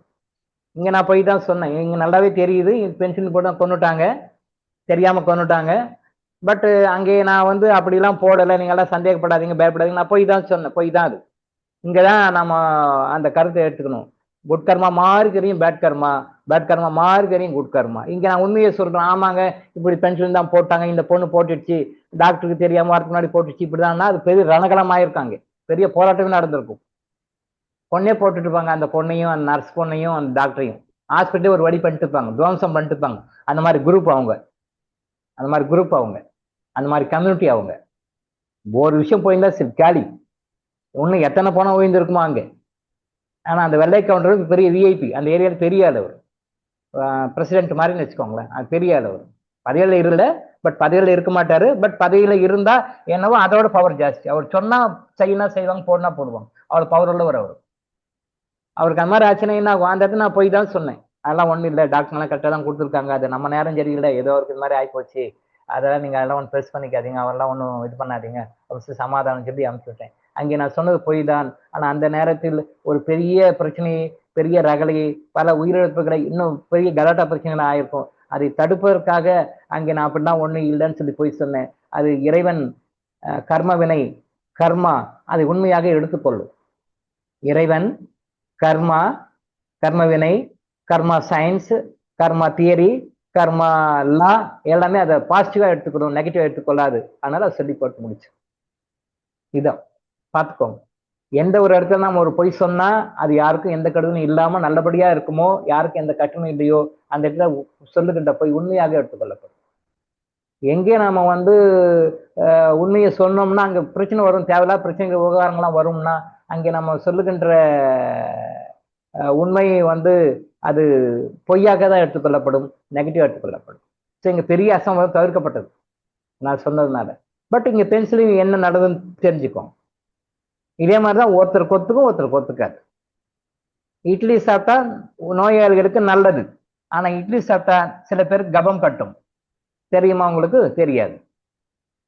அதே மாதிரி எந்த ஒரு பொருளும், எந்த ஒரு உணவுப் பொருளும், எந்த ஒரு ட்ரிங்க்ஸ் எதுவா இருந்தாலும் ஒருத்தருக்கு ஒத்துக்கிறது, இன்னொருத்தருக்கு ஒத்துக்காது. கடவுள் அப்படிதான் அமைப்பில் படைச்சிருக்காரு. அப்போ உணவு முறைகள், மற்ற முறைகள் எல்லாமே அது மாதிரிதான் சிஸ்டம் செட் பண்ணி கொடுத்தாங்க. சித்தர்கள் அப்படிதான் செட் பண்ணி கொடுத்தாங்க. அதனால இந்த கற்ப முறைகளை ரொம்ப கேர்ஃபுல்லா இருக்கணும். அது நாடியை பிடிச்சி பார்த்து அவங்களுக்கு செட் ஆகுமா, அவங்களுடைய வாதத்துக்கு செட் ஆகுமான்னு பார்த்து கொடுக்கணும். எல்லாருக்கும் ஒத்துக்காது. சரிங்களா? ஓகே. கிளியர் ஆச்சா sir? Malairajan sir, Malairajan sir. ஐயா வணக்கம் ஐயா. வணக்கம். அதாவது மலைராஜன் சார் கிளாரிட்டி போட்டாரு, அது கிளியர் ஆச்சான்னு நான் கேக்குறேன். ஐயா நான் கேட்க வந்தது விஷயம் எப்படிங்களா ஐயா, அந்த மிளகை இப்ப மிளகு சாப்பிடுறோம் மிளகு கற்போம் எல்லாம் சொல்றாங்க. அது எப்படி சாப்பிடுறாங்கிறது இப்ப எனக்கு சந்தேகம். இப்ப முழுசா உளுங்கி அது உள்ள போகும்போது வயிற்றுலயோ எதுலையுமே கோளாறு பண்றதே கிடையாதாம். அந்த மலைக்குடல் போகும்போது, அந்த ஸ்டேஜுக்கு போகும்போதுதான் அது பஸ்ட் ஆகி அது கிருமிகள் நாசினியா இருந்து நல்ல உடம்புக்கு உறுதி இருக்கு. நான் இது ரெகுலரா சாப்பிட்டு இப்ப எனக்கு நல்லா இருக்கு. அது எந்த ஒரு இது இல்லை. நீங்க சொன்ன மாதிரி என் உடம்புக்கு ஒத்துக்கிச்சுன்னு நினைக்கிறேன். நல்லா இருக்கு. அதே மாதிரி இந்த வெந்தயம் அடிக்கொருக்க சூடு பிடிக்கிற மாதிரி, நீர் கடுப்பு மாதிரி எல்லாம் சில நேரங்கள்ல எனக்கு இருக்கும். அப்படி இருக்கும்போது இப்ப இந்த வெந்தயத்தை ரெகுலரா காலையில கொஞ்சம் கொஞ்சமா எடுத்து வாயில போட்டு தண்ணி குடிச்சிட்டு இருக்கேன். அதுவும் நல்லா அந்த உடம்புக்கு குளிர்ச்சி ஆகுறது, மலம் ஃப்ரீயா வெளியேறது, மலச்சிக்கல் இல்லாம இருக்கிறது. அது போக இது வரைக்கும் நான் இன்னைக்கு வரைக்கும் சுகருங்கிறத செக் பண்ணதே கிடையாது. எங்க அப்பாவுக்கு 50 வயசுல சுகர் வந்துருச்சு. அவங்க அப்ப இருந்து என்னை சொல்லிக்கிட்டே இருப்பாங்க, சுகரை செக் பண்ணு. நான் இது வரைக்கும் செக் பண்ணல, இனிமே செக் பண்ண கூடாதுங்கிற ஒரு தைரியத்துல இருக்கேன். இது வரைக்கும் பண்ணல. இந்த சுகருக்குமே மூல காரணம் எனக்கு திடீர்னு ஒரு இதுல தோணுனது என்னன்னா, அந்த ஆண்களுக்கு விந்து, பெண்களுக்கு சுரோனிதம், இந்த ரெண்டுலையுமே குறைபாடு டிக்ரீஸ் ஆகும்போது சுகர் டாமினேட் பண்ணுது அப்படின்னு சொல்லி ஒரு கருத்து எனக்கா தோணுச்சு. அதுவும் உண்மையாங்கிறது உங்கள்கிட்ட, ஏன்னா நீங்க தவத்துல அது கண்டிப்பா உங்களுக்கு தெரிஞ்சிருக்கும். எனக்கு திடீர்னு அது தோணுச்சு. அப்ப அதை முறையா தான் வள்ளலாரே சொல்லியிருக்காரு, எத்தனை முறை தாம்பத்தியம் வச்சுக்கணுங்கிறது. இன்னைக்கு சரியான அந்த தெளிவு இல்லாதனால நிறைய பேர் அதுல சின்ன வயசுலயே தப்பு பண்ணதுனாலதான் நிறைய பேருக்கு இப்ப அந்த சுகர் ப்ராப்ளம் உலகம் பூரா வந்திருக்கு அப்படிங்கிறது தான் மனசுல தோணுது. அது சரியாங்கிறதையும் கொஞ்சம் தெளிவு பண்ணுங்க. ஏன்னா சுகர் நோயே இல்லை, அது ப்ரெஷரு, மனசு இது. ரெண்டாவது அந்த செக்ஸ் ரீதியா நிறைய நம்ம அதுல துஷ்பிரயோகம் பண்றதுனால அந்த விளைவுன்னு சொல்றாங்க. அதையும் கொஞ்சம் தெளிவு பண்ணுங்க. இந்த மிளகை முழுசா சாப்பிட்றதுனால ஒன்றும் பிரச்சனை இல்லைங்கிறதையும் கொஞ்சம் பண்ணணும். அதுதான் கேட்டுக்குவோம் பாத்தீங்க. நீங்க மிளகு சாப்பிட்டீங்கன்னா மிளகு உள்ள ஒரு இடத்துல பஸ்ட் ஆகணும், உள்ள இதுவாகணும். ஆனா நீங்க நிறைய பேர் பாருங்க, மோஷன் பார்த்தா மோஷன்ல அந்த மிளகு அப்படியே இருக்கும், அது அப்படியே டிராவல் ஆகி உள்ள வந்துடும். அது வேஸ்ட். அது எந்த பிரயோஜனமும் இல்லை. உள்ள அது ப்ராசஸ் எப்படி ஆகணும்ன்றது முறையை சொல்லியிருக்காங்க. நம்ம வரும் வகுப்புகளை நம்ம விளக்கமா சொல்லுவோம். பட் நீங்க கடுகும் சரி, மிளகும் சரி, அது ரீசெட் பண்றதுக்காக பாக்குறோம். என்னடா போய் இதெல்லாம் அசிங்கமா போய் இதெல்லாம் பார்த்துட்டு கூட, அது டைஜஷன் ஆகாம வெளியே வருது. டைஜஷன் ஆகாம கடுகு, மிளகு இதெல்லாம் வெளியே வருது. அந்த அளவுக்கு நல்லா மென்னு சாப்பிடணும். எந்த அளவுக்கு மென்னு உள்ள சாப்பிடணும், அதுதான் உள்ள எனர்ஜி போகும். அப்படியே டைஜஷன் ஆகாம வெளியே வருது, அது சாப்பிட்றதே வேஸ்ட் தான். சும்மா போகும், அப்படியே டிராவல் ஆகி வெளியே வரும். அவ்வளவுதான். அப்படி இருக்கக்கூடாது. அந்த மிளகுன்றது வந்து உங்க உடம்புக்கு ஒத்துக்குச்சு. பட் பர்சனலா அந்த சம்பந்தப்பட்ட வைத்தியர், சம்பந்தப்பட்ட குரு நாடியை செக் பண்ணி பார்த்துட்டு நாடியை பார்த்து தான் கொடுக்கணும். ஒருத்தருக்கு ஒத்துக்கிறது இன்னொருத்தருக்கு ஒத்துக்கும்னு சொல்ல முடியாது. அது வந்து நான் நிறைய அனுபவத்தை நிறைய பார்த்துருக்கிறேன். கரெக்டா உங்க உடம்புக்கு அது ஒத்துக்குச்சு, ஓகே, ரைட், ஓகே. பட் இதே ஃபார்முலா இதே சிஸ்டம் எல்லாருக்கும் ஒத்துக்கும்னு சொல்ல முடியாது. பார்த்து சாப்பிடணும். சரியா? உங்களுக்கு லக்கு உங்களுக்கு கரெக்டா அமைஞ்சது, நீங்க மெயின்டைன் பண்றீங்க. கரெக்ட் தான், பண்ணிக்கலாம். ரொம்ப நன்றிங்க. ஓகே. ஒரு சகோதரர் போட்டிருக்காரு, ராசி கண்ணன் போட்டிருக்காரு. ஆரம்ப காலகட்டத்தில் பொருளாதாரத்தில் நன்றாக இருக்கும் ஒருவர் திடீரென்று பின்தங்கி விடுகிறார். அதன் பிறகு எது செய்தாலும் ஆரம்பம் நன்றாக இருக்கிறது, ஆனால் பினிஷிங் பெரிய சரியில்லை, பெரிய நட்டம் அடைகிறது. அனைத்தும் கர்மாதான் என்று புரிந்து கொள்ள முடிகிறது. ஆனால் இதற்காக யாரிடம் மன்னிப்பு கேட்பது, என்ன பரிகாரம் செய்வது என்று புரியவில்லை. அனைவரிடமும் மன்னிப்பு கேட்கலாம் என்றால் லிஸ்ட் ரொம்ப பெருசா இருக்குது, இந்த பிரச்சனைக்கு கொஞ்சம் உதவினா நல்லா இருக்குன்னு போட்டிருக்காரு. ஆரம்ப காலகட்டத்தில் பொருளாதாரத்தில் நல்லா இருக்கிறார், ஓகே. அப்புறம் திடீர்னு பின்தங்கிடுறாரு, ஏன் தெரியல. அதன் பிறகு எது செய்தாலும் ஆரம்பம் நல்லா தான் இருக்குது, பட் பினிஷிங் வந்து எதுவும் செட் ஆக மாட்டேங்குது, ஓகே. அனைத்தும் கர்மாதான் புரிந்து கொள்ள முடிகிறது, ரைட், ஓகே. இதற்காக யாரிடம் மன்னிப்பு கேட்பது, என்ன பரிகாரம் செய்வது என்றே புரியவில்லை. யார்கிட்ட மன்னிப்பு கேட்கணும், என்ன பரிகாரம் செய்யணும்னு புரியல. அனைவரிடம் மன்னிப்பு கேட்கலாம் என்றால் லிஸ்ட் ரொம்ப பெருசா இருக்குது, ஓகே. நீங்க கிறிஸ்டல் யூஸ் பண்ணலன்னு நினைக்கிறேன்.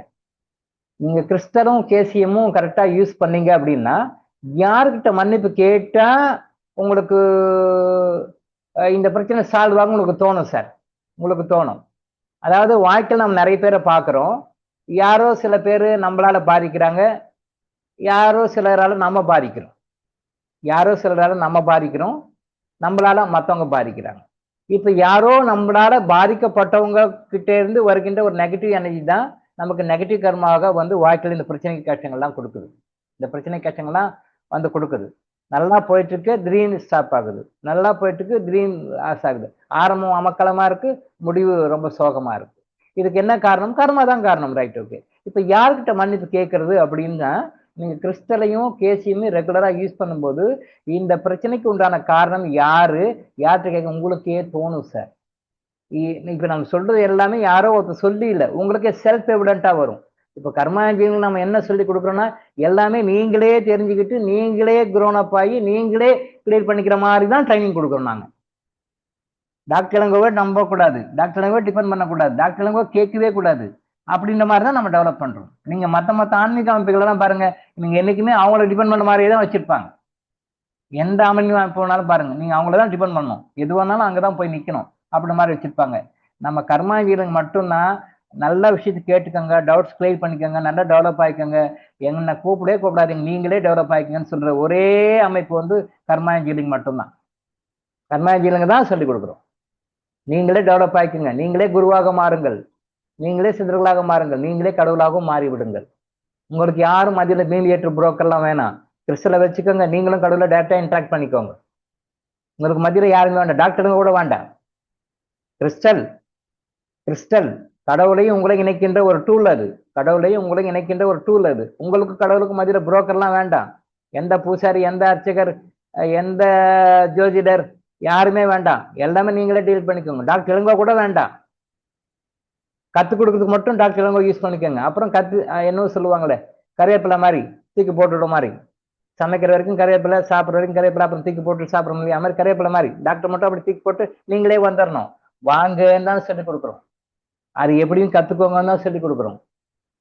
ஸோ இது வந்து எங்க போறது, யாரை போய் கேட்கறது, என்ன போய் கேட்கறது, டாக்டருங்க கேட்கணும், டாக்டருங்க எக்ஸ்பிளனேஷன் பண்ணணும், டாக்டருங்க கைட் பண்ணணும் அவசியமே இல்லை. டாக்டருங்க கைடன்ஸை எடுத்துக்கோங்க, நீங்களே டெவலப் ஆகிக்கோங்க. இதை நீங்க கரெக்டா ப்ராப்பரா கிறிஸ்டல் மெடிடேஷன் நீங்க பண்ணீங்க அப்படின்னா, கிறிஸ்டல் மெடிடேஷன் கேசியம் கரெக்டா சாப்பிடுங்க, உங்களுக்கே தோணும் சார், யார்கிட்ட கேட்கணும் அப்படின்னு உங்களுக்கே தோணும் சார், உங்களுக்கே தோணும். நீங்க அவங்ககிட்ட மன்னிப்பு கேட்டு பாருங்க, பிரச்சனை சால்வ் ஆயிடும்.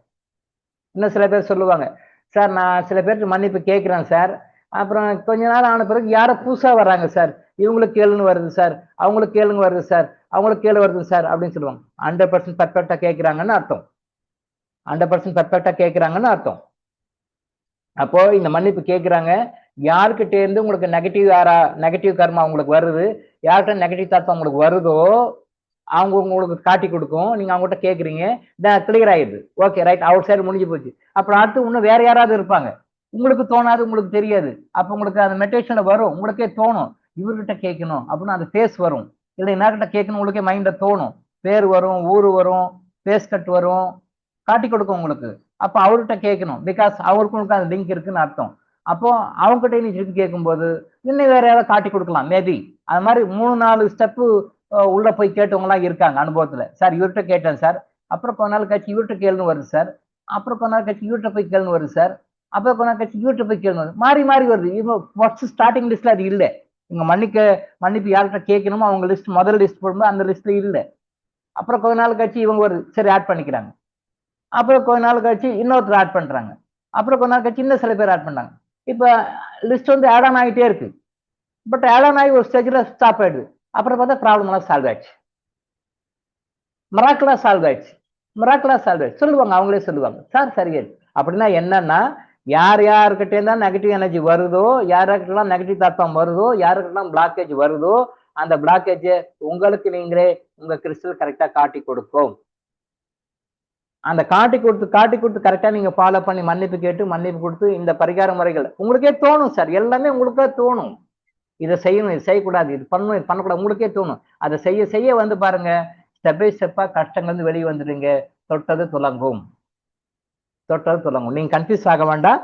நீங்க கரெக்டா கிறிஸ்டலை யூஸ் பண்ணுங்க, கேசியம் கரெக்டா சாப்பிடுங்க, கிறிஸ்டலை யூஸ் பண்ணுங்க. டெஃபினட்டா இருந்தா வெளியே வந்துடுங்க. 100% சேலஞ்ச் பண்ணி சொன்னா சார் வெளியே வந்துடுங்க. பட் என்ன, உங்களுக்கு இன்ஸ்டிங், அந்த உங்களுக்கு அந்த உள்ளுணர்வு இன்ட்யூஷன் உங்களுக்கு என்ன சொல்லுதோ அதை விட கரெக்டா ஃபாலோ பண்ணுங்க, கரெக்டா இருக்கும். ஆனா இங்க என்ன நிறைய பேர் தப்பு பண்ணிடுறாங்க, கிறிஸ்டல் மெடிடேஷன் இது சொல்லிச்சு சார் அப்படின்னு சொல்லிட்டு உங்களுடைய தாட்பாம் வந்துடும். சில டைம்ல நீங்க மனசுல நினைச்சு வச்சிருக்கீங்களே, உங்களுடைய தாட்பாம் உங்க கான்சியஸ் மைண்ட்ல இருந்து வந்துடும். அது வரத்தான் செய்யும், சகஜம்தான், அது ஒன்றும் தப்பு இல்லை. பட் போக போக போக கான்சியஸ் மைண்டை விட்டு ஓரங்கட்டு சப்கான்சியஸ் மைண்ட் உண்மையிலே உங்க பிரச்சனைக்கு என்ன காரணமோ, என்ன பரிகாரம் செய்யணுமோ, என்ன செய்யணும், யாரை கான்டாக்ட் பண்ண, என்ன பேச கரெக்டா காட்டி கொடுங்க சார். இன்னைக்கு இல்லைன்னா நாளைக்கு ஜெயிச்சிருவீங்க சார். கரெக்டா வரலாம், அதுல டவுட்டே இல்லை, சத்தியமா வரலாம். சரிங்களா, பார்த்துக்கோங்க சார். இந்த மன்னிப்பு கேட்கறது வந்து உங்களுக்கு தோணுச்சுன்னா, இப்போ கிட்டத்தட்ட 39 சொல்லியிருக்கோம், இன்னும் 1 சொல்லுவோம், 40 இருக்கும். பட் உங்களுக்கு எந்த நேரத்தில் எதை கேட்கணும் அப்போ போடுங்க. டெய்லி ஏதாவது ஒரு மன்னிப்பு கேளுங்க. மன்னிப்பு கேளுன்னா உணர்ந்து கேட்கணும். சும்மா கதை படிக்கிற மாதிரி படிக்கக்கூடாது, நியூஸ் பேப்பர் படிக்கிற மாதிரி, நியூஸ் ரீடர் படிக்கிற மாதிரி படிக்கக்கூடாது. அதை உள்ளார்ந்து உணர்ந்து படிக்கணும். உங்களுக்கு தோணும் இந்த டைம்ல என்னால்கிட்ட கேட்கணும்னு தோணும். குறைந்தபட்சம் ஒரு நாளைக்கு ஒரு 2 மன்னிப்பாவது கேளுங்க, 2 பேருக்கையாவது கேளுங்க. அந்த அறிக்கை இருக்கு இல்லையா, அதில் உங்களுக்கு தோணும் 2 3, பட் மனசார கேளுங்க. நம்பர் ஆஃப் டைம்ஸ் எல்லாம் முக்கியம் இல்லை, எவ்வளவு உணர்ந்து உள்ளார்ந்து கேட்குறீங்கன்றது தான். அந்த உள்ளார்ந்து அந்த நம்மளால சாப்பிடப்பட்ட அந்த ஆத்மாக்கள் கிட்ட, அந்த கொல்லப்பட்ட ஆத்மா கிட்ட நீங்க அந்த உள்ளார்ந்து மன்னிப்பு கேட்டீங்கன்னா அடுத்த டைம் நானும் சாப்பிட மாட்டீங்க. உள்ளார்ந்து அந்த பட்டுப்பூச்சி கிட்ட மருந்து அந்த அந்த உள்ளார்ந்து டீப்பா போயிட்டு நீங்க மன்னிப்பு கேட்டீங்கன்னா அடுத்த டைம் பட்டுப்பூச்சி யூஸ் பண்ண மாட்டீங்க. அந்த பட்டுப்பூச்சி உருவான அந்த துணியை யூஸ் பண்ண மாட்டீங்க. அந்த உள்ளார்ந்து கேட்டீங்க அப்படின்னா உங்களுக்கு என்ன கர்மாவால உங்களுக்கு நீங்க சஃபர் ஆயிட்டீங்கன்னா அந்த கர்மா சம்பந்தப்பட்ட இதை வந்து டோட்டலா கட் பண்ணிட்டு வெளியே வந்துது. உள்ளார்ந்து டீப்பா எந்த அளவுக்கு டெடிகேட்டடா கேட்கிறோன்றத பொறுத்துதான். ஸோ அந்த மாதிரி மன்னிப்பு அறிக்கை வந்து இத்தனை தான் படிக்கணும், அதுதான் படிக்கணும். அமைதியா உட்காந்து பொறுமையா படிங்க. போற போக்கில் அவசரமா டைம் ஆச்சு, பஸ்ஸுக்கு டைம் ஆச்சு, ட்ரெயினுக்கு டைம் ஆச்சு, ஃப்ளைட்டை பிடிக்கணும் அப்படிலாம் நைட்ல படுக்கும்போது அமைதியா சாந்தமா உட்காந்து, காலைல டைம் இருந்தா காலைல படிங்க, இல்லை நைட்ல படிங்க. உங்களுக்கு எப்போ மனசு ஃப்ரீயா எந்த டென்ஷனும் இல்லாம அமைதியா கேட்குதோ நீங்க முறையா மன்னிப்பு கேட்டீங்கன்னா, மன்னிப்பை கேட்டு முடிச்ச உடனே உங்க மைண்ட்ல ஒரு பாரத்தை தூக்கி அப்படி வெளியே போட்ட மாதிரி இருக்கும். உங்க பாடியில இருந்து பாரத்தை தூக்கி வெளியே போட்ட மாதிரி இருக்கும். பிகாஸ் உங்க டிஎன்ஏ இருந்து அது வெளியே போயிடுது, டிஎன்ஏ இருந்து வெளியே போயிடுது. நீங்க மனசு கேட்டு பாருங்க, உங்களுக்கு அது வித்தியாசம் தெரியும். போக போக உங்களுக்கே தெரியும். இதுக்கு மேல நீங்க யூஸ் பண்ணிட்டு ஏதாவது டவுட்னா திருப்பி போடுங்க, நான் கிளியர் பண்ணி கொடுக்குறேன். சரிங்களா?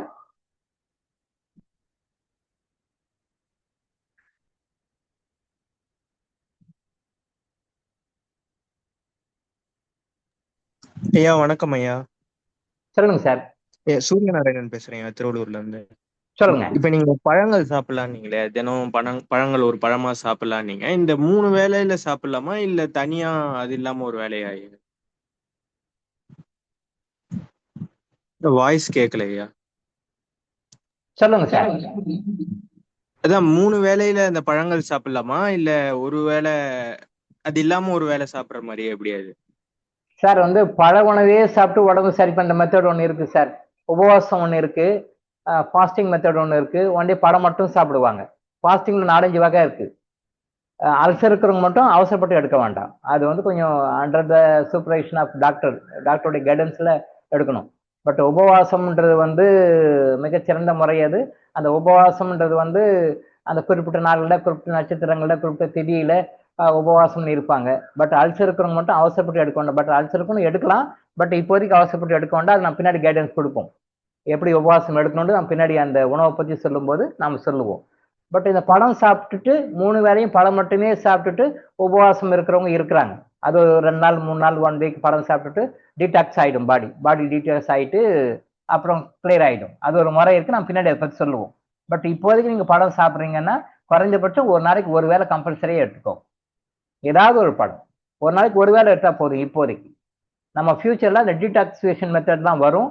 அந்த டீடாக்சிவேஷன் மெத்தட்லாம் வரும்போது இந்த பழ உணவு மட்டும் சாப்பிட்டுட்டு எப்படி கிளியர் பண்ணுறது, எப்படி உபவாசம் இருக்கிறதுன்னு நம்ம சொல்லிக் கொடுப்போம். ஃபியூச்சரில் சொல்லிக் கொடுப்போம். கேன்சர் வரைக்கும் க்யூர் ஆகும் அது விதவுட் மெடிசன். அதில் அவ்வளோ விஷயம் இருக்குது, அதை நம்ம சொல்லிக் கொடுப்போம். தெரியாமல் அதாவது வந்து நானும் உபவாசம் இருக்கிறேன் அப்படின்னு சொல்லிட்டு நிறைய பேர் கேன்சர் பேஷண்ட்ஸு உபவாசம் இருக்காங்க. அது முறையாக பார்த்து எடுக்கணும். அதே மாதிரி அல்சர் பேஷண்ட்ஸு உபவாசம் இருக்கிறாங்க. பட் அந்த உபவாசம் எடுக்கிறது வந்து டாக்டருடைய சூப்பர்வைஷனில், கொஞ்சம் வைத்தியருடைய சூப்பர்வைஷனில் பார்த்து எடுக்கணும். ஏனாதான் எடுக்கக்கூடாது. பட் நீங்கள் வந்து பழம் ஒரு நாளைக்கு ஒரு வேளை மட்டும் சாப்பிடுங்க போதும்.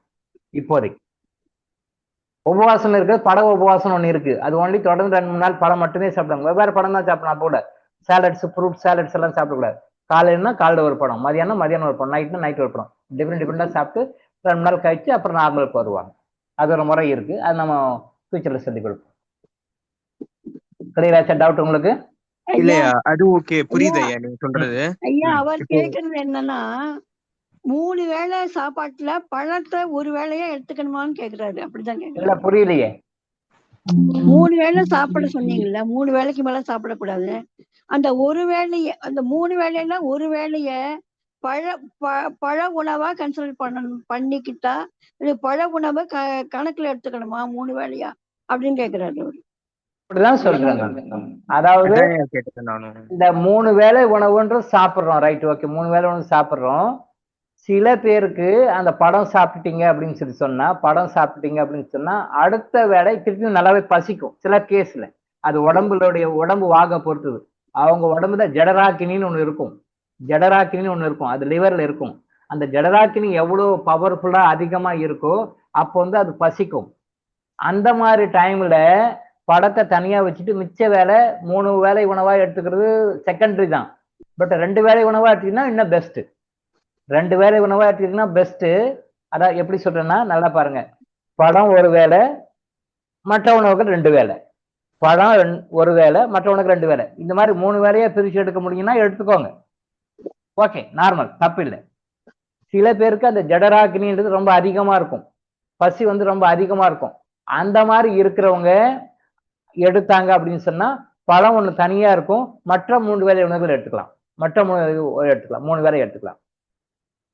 முடிஞ்ச வரைக்கும் இதை அவாய்ட் பண்ணலாம். ஃபர்ஸ்ட் குவாலிட்டி என்னன்னா பழம் ஒரு வேளை உணவு, மிச்ச 2 வேளை சமைச்ச உணவு, மற்ற உணவு, மொத்தம் 3 வேளை. இது நம்பர் 1. சில பேருக்கு ஜடராக்கினி ரொம்ப அதிகமா இருக்கும். ஜடராக்கினா ஒரு பசித்தன்மை, பசியினுடைய தீவிரம் வந்து அதிகமா இருக்கும். அந்த மாதிரி அதிகமா இருந்தது அப்படின்னு சொன்னா அவங்க என்ன பண்ணலாம், படம் சாப்பிட்டு பசி எடுக்குதுன்னா சாப்பிடலாம். அது 3 டைமா கூட இருக்கலாம். 1 2 3 3 படம் இல்லாம 1 2 3 3 டைமா கூட இருக்கலாம். மேபி அது வந்து செகண்ட் முடியலன்னா ரொம்ப பசிக்குன்னா சாப்பிடுங்க, பரவாயில்ல, தப்பு கிடையாது. ஆனா பசிக்காம சாப்பிடக்கூடாது. பசிச்சா தான் சாப்பிடணும், பசிக்காம சாப்பிடக்கூடாது. இப்ப இது 3, இது ஒரு 1, 4ன்னு நினைச்சுக்கலாம். படத்தை சேர்த்துனாலும் 4ன்னு வச்சுக்கலாம். பட் இதுக்கு மேல சாப்பிடவே கூடாது. எந்த காந்த கூட சாப்பிடக்கூடாது. கிளியராச்சா? ஓகே, நன்றியா, கிளியரா புரிஞ்சது. Okay, right ton.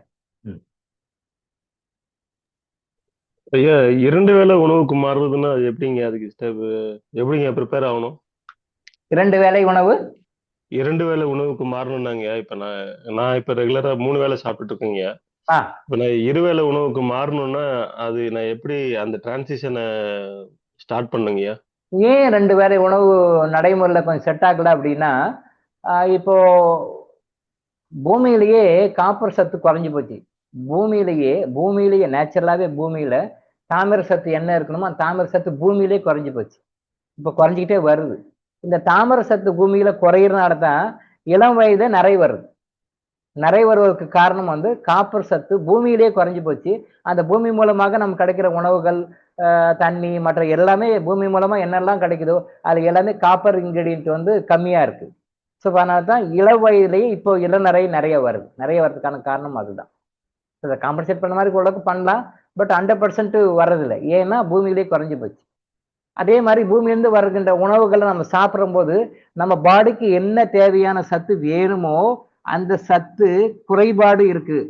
நமக்கு கிடைக்கிறது குறைபாடா இருக்கு, ஆனா பாடிக்கு தேவைப்படுது. அதனால தான் 3 வேளை சாப்பாடு சாப்பிட வேண்டியதா இருக்கு இன்னைக்கு இருக்கிற காலகட்டத்தில். 2 வேளை உணவு தான் கரெக்ட், அதான் முறை. சித்தர்கள் சொன்ன முறை அதுதான் கரெக்ட். ஆனா அந்த காலத்துல அந்த உணவு முறையில நல்ல ஊட்டச்சத்து இருந்தது, அந்த உயிர்ப்பு இருந்தது, உயிர் சக்தி இருந்தது. ஆனா 2 வேளை உணவு போதுமானதாக இருந்தது. பட் இன்னைக்கு என்னன்னா உணவுல இருக்கிற சத்துக்கள்லாம் ரொம்ப குறைஞ்சு போயிட்டனால நாம அந்த 2 வேளை சாப்பாடு சாப்பிட்டா ஃபுல்ஃபில் ஆக மாட்டேங்குது, கிடைக்க மாட்டேங்குது. அப்போ வந்து பசி எடுக்கும். அப்போ சில பேர் நான் 2 வேளை தான் சாப்பிடுவேன் 3 வேளை சாப்பிட மாட்டேன்னு விட்டாங்கன்னா அல்சர் ஆயிடும். அப்போ அந்த மாதிரி எடுக்கிறதும் ரிஸ்க் இருக்கு. அதனால நாட் மோர் தேன் 3 டைம்ஸ். உங்களால 12 டைம்ஸ் ஃபாலோ பண்ண முடிஞ்சா ஃபாலோ பண்ணுங்க. உடம்பு பசிக்குது, டயர்ட் ஆகுது, முடியலன்னா 3 வேளை எடுத்துக்கோங்க, தப்பு இல்லை. இன்னைக்கு இருக்கிற காலகட்டத்துக்கு சில பேர் இந்த மாதிரி தான் ட்ரை பண்றாங்க.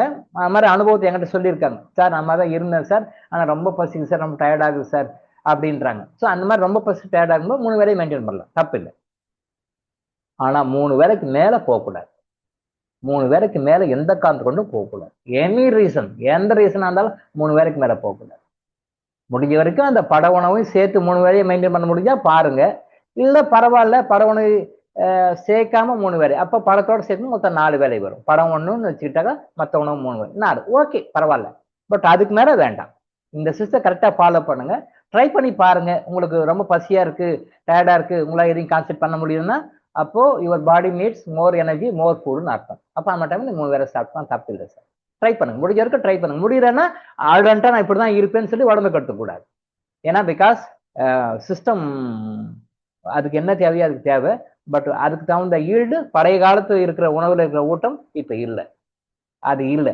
இருக்கிற கொஞ்சம் ஊட்டத்தையும் நாம வந்து அது நிறைய மாடர்ன் டெக்னிக்ஸ் எல்லாம் யூஸ் பண்ணி கெடுத்து குடிச்சவர் பண்ணிடுறோம். அதை பத்தி பின்னாடி நம்ம பேசுவோம். இருக்கிற நியூட்ரியன்ட்டையும் நம்ம வந்து அதை கெடுத்து குடிச்சவர் பண்ணி நம்ம சூப்பரா சாப்பிட்றோம். எப்படி வந்து கலிகாலத்துல வந்து மக்கள் ஆரோக்கியத்துக்கு செலவு பண்ண மாட்டாங்க, ஆரோக்கியத்துக்காக முன் வர மாட்டாங்க, ஆனா அழகுக்காக செலவு பண்ணுவாங்க, அழகுக்காக முன் வருவார்கள் அப்படின்னு சொல்லி சித்தர்கள் எத்தனையோ ஆயிரக்கணக்கான வருடங்களுக்கு முன்னாடி எழுதி வச்சுக்கோங்க. அது இன்னைக்கு உண்மையா இருக்கு. பியூட்டி பார்க்கு செலவு பண்றது கூட தாராளமா செலவு பண்றாங்க. ஆனா ஆரோக்கியத்துக்கு, உடம்புக்கு, மருத்துவத்துக்கு செலவு பண்றதுக்கு யோசனை பண்றாங்க. உடம்பு செலவு பண்ணமான்னு யோசனை பண்றாங்க. சொன்னது கரெக்டா போச்சா? அதே மாதிரி இன்னைக்கு ஆரோக்கியத்தை மெயின்டைன் பண்றதுக்காக எப்படி சாப்பிடணுன்றதை விட, ருசிக்காக எப்படி சாப்பிடணும்னு மக்கள் மாறிட்டாங்க. பசிக்காக சாப்பிட்றீங்களா, வாழ்வதற்காக சாப்பிட்றீங்களா, ருசிக்காக சாப்பிட்றீங்களான்னா பெரும்பாலான பேர் என்ன ஆன்சர் பண்ணாங்கன்னா, சர்வே பண்ணியிருக்கேன், ருசிக்காக சாப்பிட்றேன்றாங்க. பசிக்காகவோ வாழ்வதற்காகவோ சாப்பிடல. ஆனா சாப்பிட்றது எதுக்கு? வாழ்வதற்காக, பசிக்காக தான் சாப்பிடணும். ருசியும் பார்க்கணும், இல்லைன்னு சொல்ல வேண்டாம், ருசியாவும் சாப்பிடணும். ஆனா ருசிக்கு மட்டுமே இம்பார்ட்டன்ஸ் கொடுப்பாங்க, மற்றபடி காண்டுக்கிறதே கிடையாது. அந்த ருசிக்கு மட்டுமே சாப்பிட்ற சாப்பாடுனாலதான் இன்னைக்கு இவ்வளவு பிரச்சனைகள் வருது. அதை நான் உணவை பத்தி பேசும்போது டீட்டெயிலா பேசுவேன். ருசிக்காக மட்டுமே இன்னைக்கு ரொம்ப கான்சன்ட்ரேஷன் பண்றாங்க. பட் அது உள்ள போய் என்ன பண்ணும், அது என்ன செய்யும், இது போய் என்ன சிக்கலை உருவாக்கும், என்ன பிரச்சனை உருவாக்கும் யாரும் யோசனை இல்லை. ருசிக்காக மட்டுமே கான்சென்ட்ரேட் பண்றாங்க. தேவையில்லாத பிரச்சனைக்கு வர வச்சுட்டு சஃபர் ஆயிட்டு இருக்காங்க. படித்த மேதாவி மக்கள் கூட அப்படிதான் பண்றாங்க. படிச்சவன், விஷயம் தெரிஞ்சவன் அப்படின்னு கூட அதே தவறு தான் செய்யும். படிக்காத பாமரன் செய்யறான், ஓகே. தெரியல, ஓகே. நல்லா மெத்த படித்த மேதாவிகள் கூட இந்த தவறை தான் செஞ்சு கொடுக்கிறார்கள். உணவுக்கு எப்படி சாப்பிடணும்னா ருசிக்காக சாப்பிடுகின்றார்கள், ஆரோக்கியத்துக்காக வாழ்வுக்காக யாரும் சாப்பிடுவதில்லை. இதுதான் உண்மை. நான் ஏற்கனவே கூட சொல்லியிருக்கேன். டாக்டர்ஸ் மீட்டிங்ல ஐஸ்கிரீம் கொடுக்குறாங்க. சரி, ஓகே. எம்பிபிஎஸ் டாக்டர்ஸ் படிச்ச மீட்டிங்ல கொடுக்குறாங்க, அவனுக்கு தெரியல, ரைட், ஓகே. சித்தா டாக்டர்ஸ் மீட்டிங்ல ஐஸ்கிரீம் கொடுக்கலாமா? தப்பு தானே? அவங்களுக்கு தெரியாது, நமக்கு தெரியும். சித்தா டாக்டர்ஸ் கன்வென்ஷன்ல மீட்டிங்ல மதியானம் ஐஸ்கிரீம் கொடுக்குறாங்க, அதை எல்லாரும் வாங்கி சாப்பிட்றாங்க. என்ன பண்றது? கன்வீனர் கிட்ட போய் கேட்டேன், நாமளே இந்த தப்பு செய்யலாமா? அவங்க அலோபதி டாக்டர்ஸ் கொடுக்குறாங்க, தெரியல, ஆனாலும் கொடுக்க சாப்பிட்றாங்க, ரைட், ஓகே. அவங்கள பார்த்து நீங்களும் காப்பி அடிச்சு டாக்டர்ஸ் மீட்டிங்ல போயிட்டு மத்தியானம் லஞ்சு முடிச்சுட்டு ஐஸ்கிரீம் கொடுத்துருக்கீங்க, இவங்களும் போய் கொஞ்ச நேரம் உட்காந்து சாப்பிட்டு இருக்கிறாங்களே சார். சாப்பிட்ட பிறகு ஐஸ்கிரீம் சாப்பிடலாமா? தப்பு தானே? சாப்பிட்ட பிறகு ஐஸ்கிரீம் சாப்பிட்டா கொலஸ்ட்ராலாம் ஆகும், தெரியாதா உங்களுக்கு? சாப்பிட்ட பிறகு ஐஸ்கிரீம் சாப்பிட்டா சாப்பிட்ட சாப்பாடு அது டைஜஷன் ஃபுல்லாகாம கொலஸ்ட்ராலாக மாறும். சாப்பிட்ட பிறகு ஐஸ்கிரீம் சாப்பிட்டா அது ரொமாட்டிசம் பிரச்சனையை கிரியேட் பண்ணி கொடுக்கும், ஆர்த்ரைட்டிஸ் பிரச்சனையை கிரியேட் பண்ணி கொடுக்கும். ஐஸ்கிரீம் எப்போ சாப்பிட்டாலும் ரொமாட்டிசம், ஆர்த்ரைட்டிஸ் இந்த பிரச்சனையை அதிகப்படுத்தி விடும். இல்லைன்னா வர வைக்கும், இருந்தா ஜாஸ்தி பண்ணி விடும். டைஜஸ்ட் சிஸ்டம் மந்தம் பண்ணும், ஜடராக்கினியை குறைக்கும், பசித்தன்மையை மந்தம் பண்ணும். சரியா? கொலஸ்ட்ரால் ஃபார்மேஷன் பண்ண வைக்கும். இத்தனையும் உங்களுக்கு தெரியும். தெரிஞ்சுக்கிட்டு அவங்க சாப்பிட்றாங்கன்னா நீங்களும் போட்டு மின்சி பண்ணீங்க, சரியான்னு சொல்லி கேட்டா ஆமா சார், இல்லை சார், ஆமா சார், இல்லை சார், ஆமா சார், இல்லை சார், இல்லை, இது கரெக்டா சரியா தவறான்னு கேட்டேன். தப்பு தான் சார், என்ன சார் பண்றது, எல்லாம் கேட்டாங்க, நானும் மெனுக்கு சொல்லிட்டேன் சார். நம்ம செய்யக்கூடாது சார், நம்ம தான் முன்னுதாரணமா இருக்கணும்.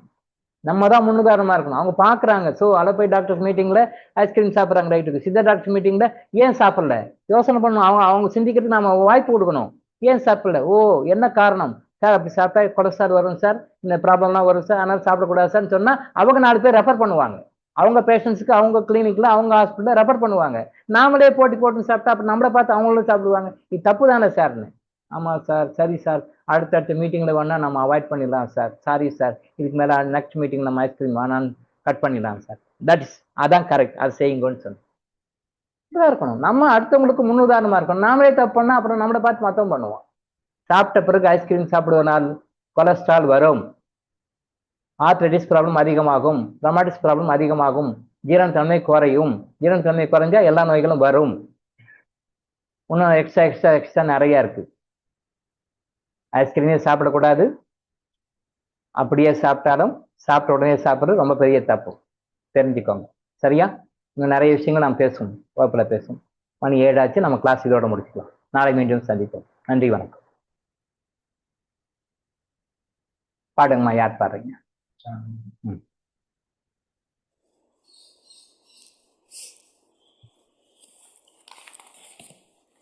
எப்போது நீ அறிவாயோ அப்போதே சாந்தி அடைவாய்.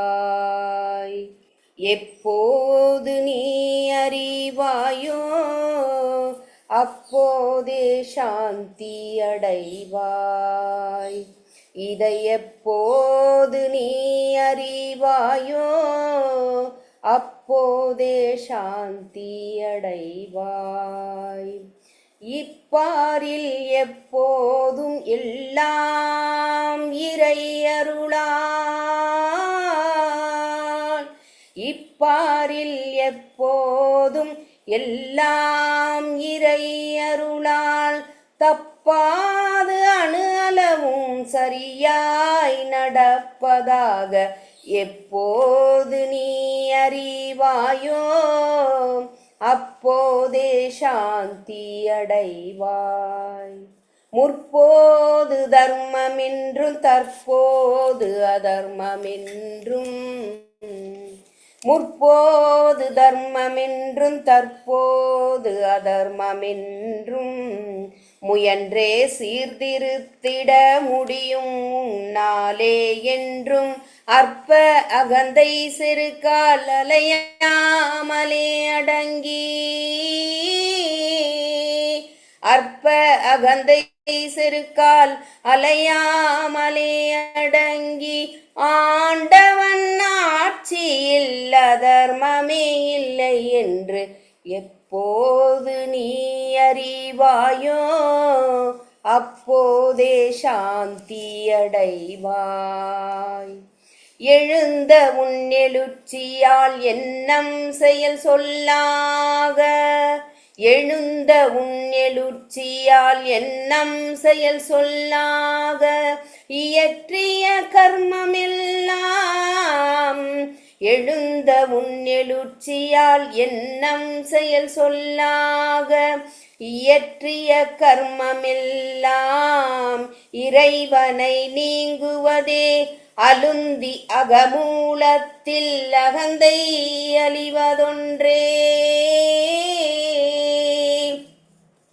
அலுந்தி அகமூலத்தில் அகந்தை அழிவதொன்றே.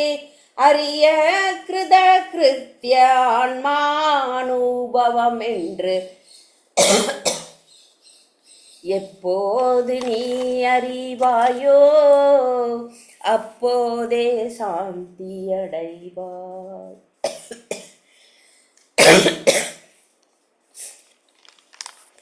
இப்பாரில் எப்போதும் எல்லாம் இறை அருளால், இப்பாரில் எப்போதும் எல்லாம் இறை அருளால் தப்பாது அணு அளவும் சரியாய் நடப்பதாக எப்போது நீ அறிவாயோ அப்போதே சாந்தி அடைவாய். அப்போதே சாந்தி அடைவாய். அப்போதே சாந்தி அடைவாய்.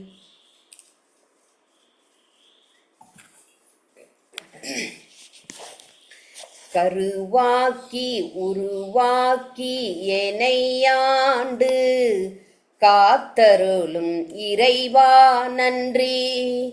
எங்கும் நிறைந்தோனே எல்லை இல்லாதானே, எங்கேயும் எப்போதும் என் குலம் காப்பவனே. நெஞ்சம் துணிய துணையாய் வருவாய், நேர்மறை உணர்வுகள் பெருகிட செய்வாய். உடலில் உறுதியை பெரிதாய் தருவாய், உனை உணரும் அறிவை என்னுள் அருள்வாய். சுற்றமனைத்தும் காப்பவனே, செய்தொழிலில் ஏற்றம் தருபவனே. எடுத்த செயலில் வெற்றி கொடு, என் ஆற்றல் பெருகிட அருளை கொடு.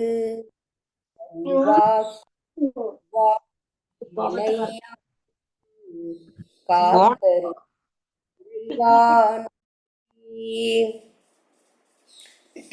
வல்லமை தந்து நீ வளர்ச்சி கொடு, அகத்திலும் புறத்திலும் மலர்ச்சி கொடு. வளர்ச்சி கொடு, மலர்ச்சி கொடு, வளர்ச்சி கொடு, மலர்ச்சி கொடு. நன்றிங்க ஐயா. Thank you doctor. நன்றிங்க ஐயா. நன்றிங்க சார். நன்றிங்க ஐயா. ஐயா மிக்க நன்றி ஐயா. நன்றிங்க ஐயா.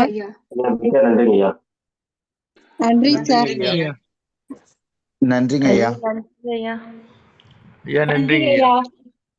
நன்றிங்க ஐயா. ஐயா நன்றிங்க ஐயா. நன்றிங்க ஐயா.